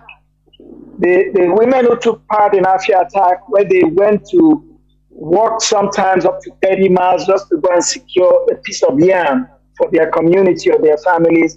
This was also humanitarian work, even though it is not formally recognized. Those women must be honored. We must recognize them. We must sing their praises, and we must also celebrate them, even as we mourn them, because many of them are not with us anymore. We must remember the unknown men and women who helped to distribute relief, whether by air or land. Unknown men and women who helped to run refugee camps. Unknown men and women who managed and maintained Uli Airport until the last minute. Like I said, some of us got on cargo planes 3 days to the end of the war, which means that until the last minute, you had people doing everything they could to maintain Uli Airport, not for themselves, but for other people, so that other people could leave, so that relief could come in. That's remarkable. And of course, there are known men, women, and communities that accommodated and took care of displaced individuals and families, which I remember happened in a place like Ifakala, and I'm sure it happened in other places. There are many others that I haven't mentioned. We must seek them out, celebrate them, and show them the gratitude and honor that they truly deserve. Finally, but not least, I am indebted to God, the higher power, the Almighty, referred to by many other different names, for the precious gift of life, protection against evil, and creativity. Thank you for giving me this opportunity to speak. I'm done.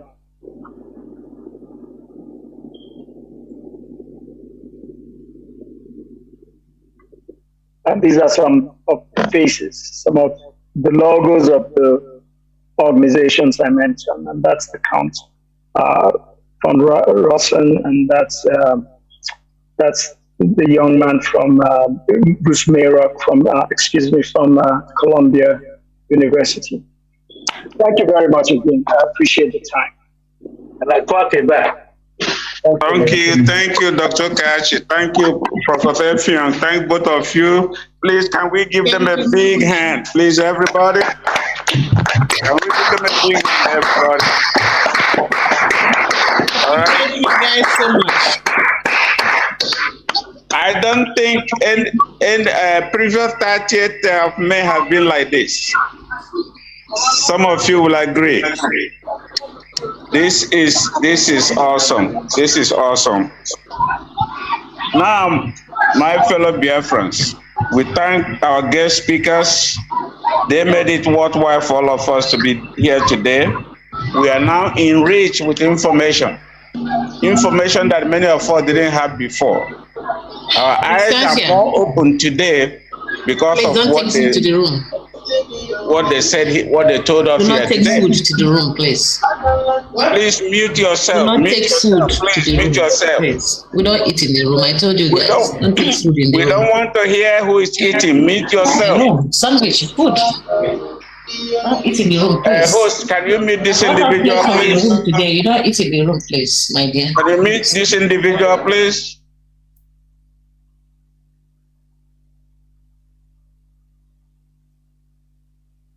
Thank you. Thank you. Okay. We have, we live here today, we live with more information that we have ever had. Today our eyes are opened, especially those that are joined us from around the world. Igbo when a mother, Biafra when a mother. All we want is that space to articulate and unleash our ingenuity. We have people. Biafra will not need human resources. We might even sell some of them if possible, you know? So with people like this, you know, we can sell the rest of Africa human resources. Let them go and help you fix your thing for 6 months and come back. You know, so thank Dr. Carter, thank Professor Effiong. Both of you have enriched us with knowledge today. And please, next time when we call upon you, please make time and visit with us. Thank you very, very much. I'd like to jump in quickly. I'm sorry to butt in. Okay, go ahead. It is critically acknowledge my brother, Philip Effiong, for one most important reason. Now, his dad wrote a book called Why the Caged Bird Sang No More. It's full of data of what actually happened during the war. Now, Philip had followed his footsteps and written his own book about his own experience. And I'd like to draw all your attention to it. And when the publication date is announced or when it comes out, please support him so that there'll be more people encouraged to publish. The Biafran story doesn't stop. Everyone can publish their own, but it takes courage to put it down on paper. Most of you know parents who don't want to say a word. They're so traumatized, they don't want to talk about it. So if you can actually put it in writing, I think people should be encouraged and honored. So you got in our midst someone who not only his father has written a book to make sure what went down was not forgotten. He's also followed in his footsteps and written a book which I'm looking forward to reading. When that comes out, I think you should all know about it and encourage and buy and maybe encourage those of you who survive to write your own, because we need information. There's a lot of stories out there about Biafra and they're discovering them. So just want to drop that in and thank you all for inviting both of us. It's all part of the continuing education of Biafra. Thank you. I would suggest that when it does come out, please forward the link to our regional coordinator so that they will share it with us so that we can order such books, because such books are invaluable. They're invaluable. Thank you very much, sir. Thank you. Everybody, I know somebody had their hand up. Okay, let's who is this person? Let me see. Who is this? Okay, Ewuzie. Yes, I'll help Biafra. Yes, I am here. Please, I have a request to make. Then I have a question to ask. Okay. My request is please cut it short. Cut it short, please. Yes, it's not going to take by 3 lines, because my request is to Dr. Ukachi, and then my question is for both of them. The request is, I would like for you to put back on the screen the cartoon of the man who was handing guns to Gowan. I want to capture that cartoon. It's very vital. Then my question is for two of you.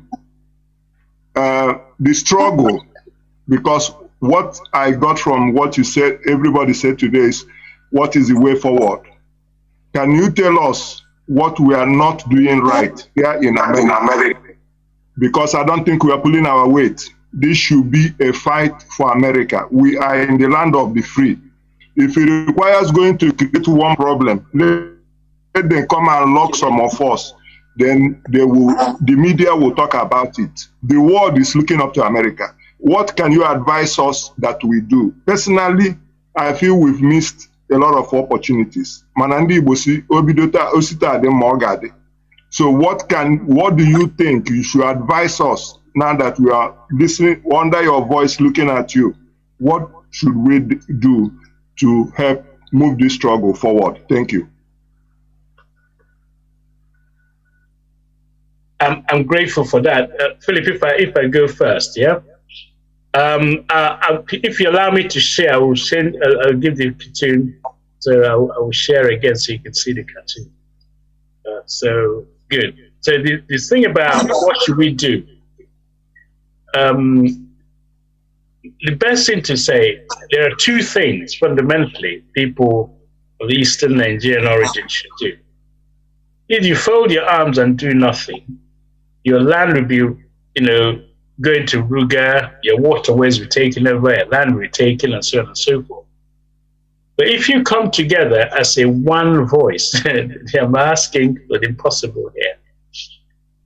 Why am I saying that? If you ask someone from the Eastern region to burn this car, here's a car, burn it down for your own good. You say, Oga, should I start at the bonnet or the boot or the right-hand side door or the left-hand side door? By the time they finish arguing and say, by the way, how much is it going to cost? And who gave you the authority to ask me to burn? They'll be there all day. Ask someone from the north, they just burn it straight away.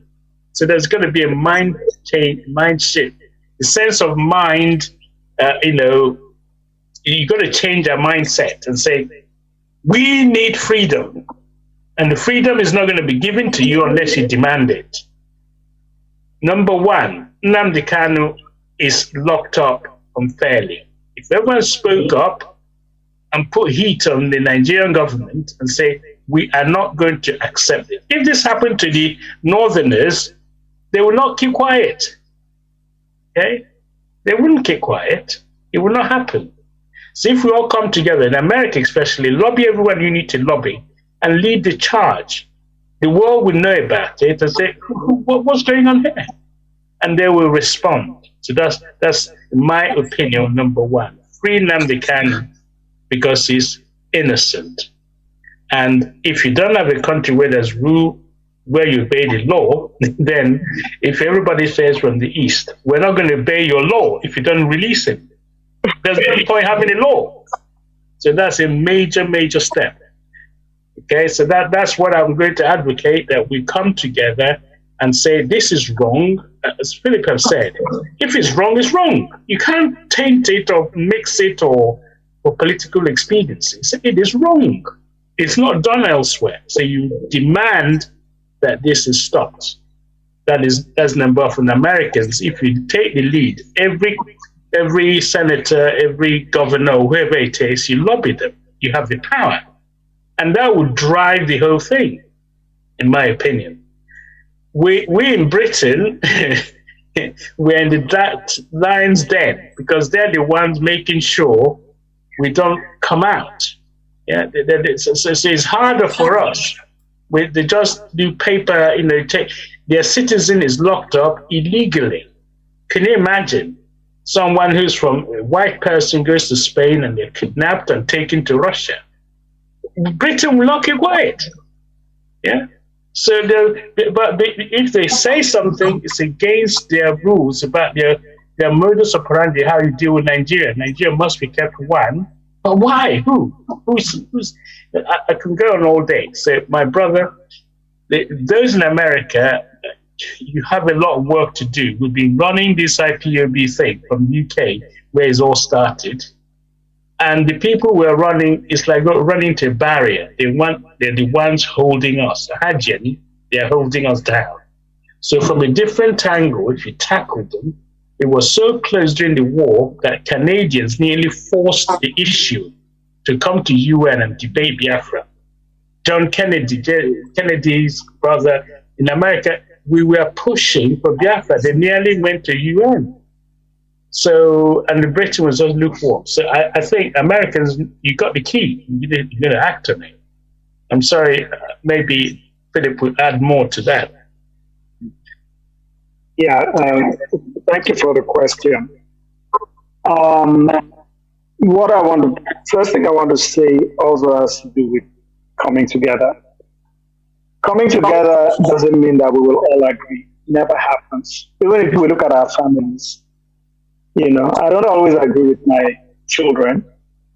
I didn't always agree with my mother. But the sense of family took precedence over everything else. Let's recognize and respect the fact that we will encounter different views. And that's fine. But different views can be expressed in a responsible way so that we come at some kind of understanding and agreement, and that we do not lose sight of what the issue here. And that is the fact that we are people that have been suppressed, repressed, and oppressed in many ways for many years. I say this because, when I receive information about some of the disagreements within IPOB, and I see how vicious they are, and sometimes they're thrown out there on Facebook, it's disturbing to me. If you've not yet secured that country and you do not even establish, or you don't have a good understanding of the importance of dialogue, there's a problem. There's a problem. So I wish we would stop airing our dirty linens in public, to use that old saying. We're human beings and we'll not always agree and we'll make mistakes. But as long as when we disagree and we start attacking each other viciously, what that tells me is that many of us do not have a clear understanding of one vision. Because when you have one vision, like I mentioned, the family, you can squabble, you can disagree, but the family will bring you back. The concept of the family. That's my thing. That's one thing. Still on unity, I've heard a lot of talks, and I really liked listening to speakers when you mentioned the heroes, the sheroes. When Ukachi talked, you referred to so many areas and people that are not peoples. As much as possible, I would encourage you that for the future, the people are there. You have people, Ikwere people, you have Ogoni people, you have Efik people. I mentioned Emmanuel Morris. He's a man, and man is right there in Atlanta.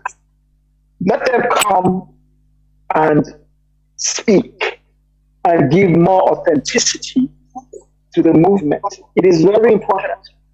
Otherwise, people are going to constantly use that very erroneous argument that this is about Igbo people or whatever. Igbo people have not done anything to me. I cannot say that I've gone to Aba or Onitsha or anywhere and never felt unsafe. Never. I know the places I've gone to and not been safe. I know where we've been chased away from, but we need to find a way to get, make more visible those of us who are ready to speak out. There was once IPOB invited me to a forum, and not one of the organizers was, not one. And I was really impressed. I said, this is the way to go. So if we can create unity, that greater unity by diversifying, who we are, I think that will help. And we need, many times I've given a talk, and I've talked about reclaiming our ancestral ties. If you look at Igbo people, you look at Ibibio people, you have Igbo people who have eco society. Am I lying? Am I lying? No, you have eco society. Yeah. There's something called NCBD, NCBD, a form of symbolic writing. You have it. We have it too. You know, you have words like Obasi. We have Abasi. So we have to find a way to create educational forums where we reclaim those ancestral ties. We are more connected than we know, but we've allowed politicians and politics to put wedges between us. So that is something I would advocate. You know, seeking an educational agenda, not coming out and cursing ourselves and making ourselves out to be the enemy on Facebook or wherever, and engaging more people, more Ogoni people, more Izol people, you know, who are part of this vision. Like I said, I went to that forum, and not a single Igbo, there were Igbo people, but none of the organizers was Igbo. They were all Ikwere. I think there was one Anang man. There were a couple of Ogoni people. It was just amazing. I think a couple of people from areas around the Delta as well. So that would be, in a nutshell, that's what I would propose now. And I'll be glad to share more ideas later as I think of them. Thank you, sir. Thank you very much. The last question, please keep it short. We are running, people are getting tired. I can tell you that from the people that are here with me. Keep it short, please. Mazi, okay, you are the last questionnaire. All right, thank you very much. All hail Biafra. Biafra here. To the speakers, I want to say thank you. It's been a very magnanimous, you know, time, you know, for you guys to come and speak to us, you know, tell us more about what has happened, you know, during the massacre, the genocide. I think from today I'll have to correct my syllabus in calling that a civil war. You know, sometimes we mystify the difference between a genocide and, you know, a civil war. And I think that must be corrected in our rhetorics and sentences. So thank you again. It's been an educative time, you know, coming here to speak to us. We hope that we will definitely have you people come back again and again, hopefully by the very special grace of God. This year, 2023, would be the last time that we would be celebrating or having a memorial day, you know, in a Zoom like this. I think that it's important that we have like a national event where we would gather together, even if we have to take 2 days off from work, just to make sure that we gather together and, you know, invite people just like you've mentioned, Professor Philip Effiong Jr., you know, so that it doesn't look, you know, so much as an Igbo thing. But there's one thing I want to say is that, yes, my brother who asked the first question have asked one of them very mundane question, but how do we move from here? You know, beyond the people that you've mentioned, this is IPOB, and IPOB is seen as the flagship of anything that you want to talk about when it comes to Biafra, you know, all over the world. What do we do from here? How do we get you and those other people who strongly believe in what we're doing, who strongly believe in this struggle, who knows that this is not just a survival, but is a just cause? You know, people that should come together and build the United States with us, you know, where we would have, I mean, if you look at the attendance today, I was monitoring it, it hasn't gone beyond 52. You know, imagine the number of Biafrans in the United States of America. I totally understand that the Nigerian election have really distracted a lot of people. We also know that politicians are everywhere trying to look for shops where they can buy stuffs. What I mean is there are people who are willing to, who want to be bought over.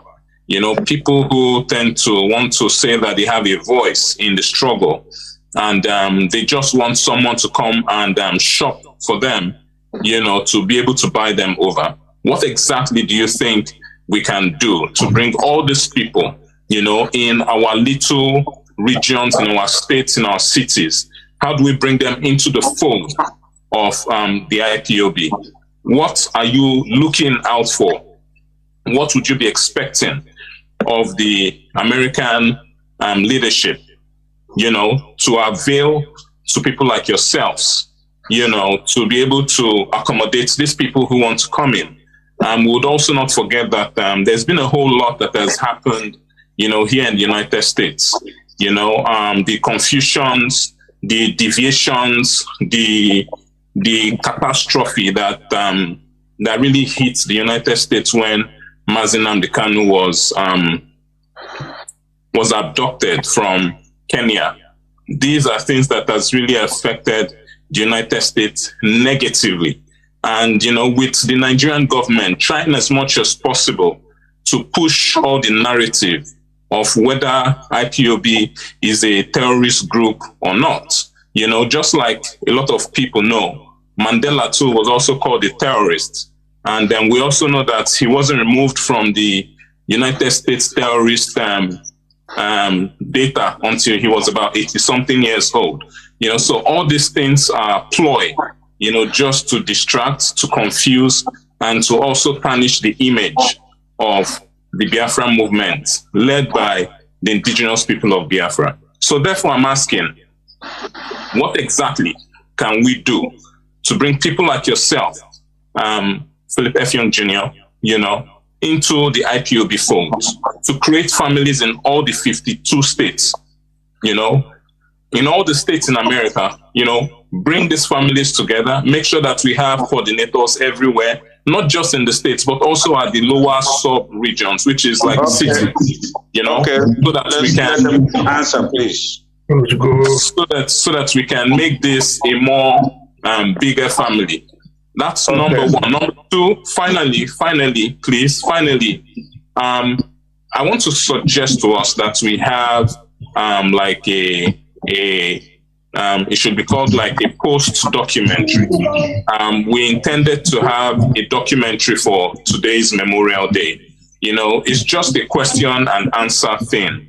All we just need to do is to make a video of ourselves answering these questions. It's just for us, I'm saying this for us to make ourselves available, you know, so that we can make sure that these things can go after this event today, and it will be in the record, you know, to have people view this after today. Thank you very much. Okay, it's easier if I go. Do you want me to go first again? The recurring theme, what you're asking, is education. If you have somebody like Philip and myself who actually survived the war, yeah? I remember what he said, when you hear the jets take off, it all comes back to you. You can't forget the jet screaming ahead of you. So, but when I'm no longer around, when Philip is no longer around, then what do you have? What Nigerians have said about the war. So education is most important in storing the information of what happened to us as a people during the war. If that is not done, we're going to lose, you know, the ability to document it. So I believe in every country that we should have, you know, each state should have Biafra memorial recording. You know, you have to get people, so that you survived the war, tell us what happened to you, recording. Write it down. So each state compiles its own, you know, Biafra story. Let's start with that. And this Biafra story doesn't have to be just Igbo people, as we're discussing. People from the eastern region, including people in the Midwestern region. Yeah? What happened to you during the war? They will tell you the story. You have therefore a documentation which is missing. We don't even know how many people died. We just have estimates. We don't know how many people are being killed today. We have estimates of what the press tells us. Okay? So there's a need for accurate documentation of what went down during the war. And we have it recorded. You know, the very first time they recorded it was the massacres in the north. They went from from city to city, sitting people down. They tell me the experience. That's the first published data about the pogrom. But then the war ended and we stopped. So the narrative was taken over by those who didn't know what happened in the East. And we all forgot it. Now we have to re-educate ourselves. I'm afraid education is the key to this unity. If each state in America, and indeed every country, has their own, which I'm working on, for Biafra education, awareness, dissemination. You have a data bank of events, what happened in the war. Yeah? I don't think we've written enough about the war. And people people are just dying. Remember someone, the person who was Biafran commander, Nnamdi died last year. Well, we're sitting down with these guys and getting the story they haven't told us yet. We need to document these things, in my opinion, and then have a database of it. Okay, so that would be a fair start as far as I'm concerned. When we have enough of that information, then people will then start relating. How do we then stop this ongoing massacre? It's the world's longest running genocide. And we're not taking, say, there are 40 something or 50 people here. In the whole of our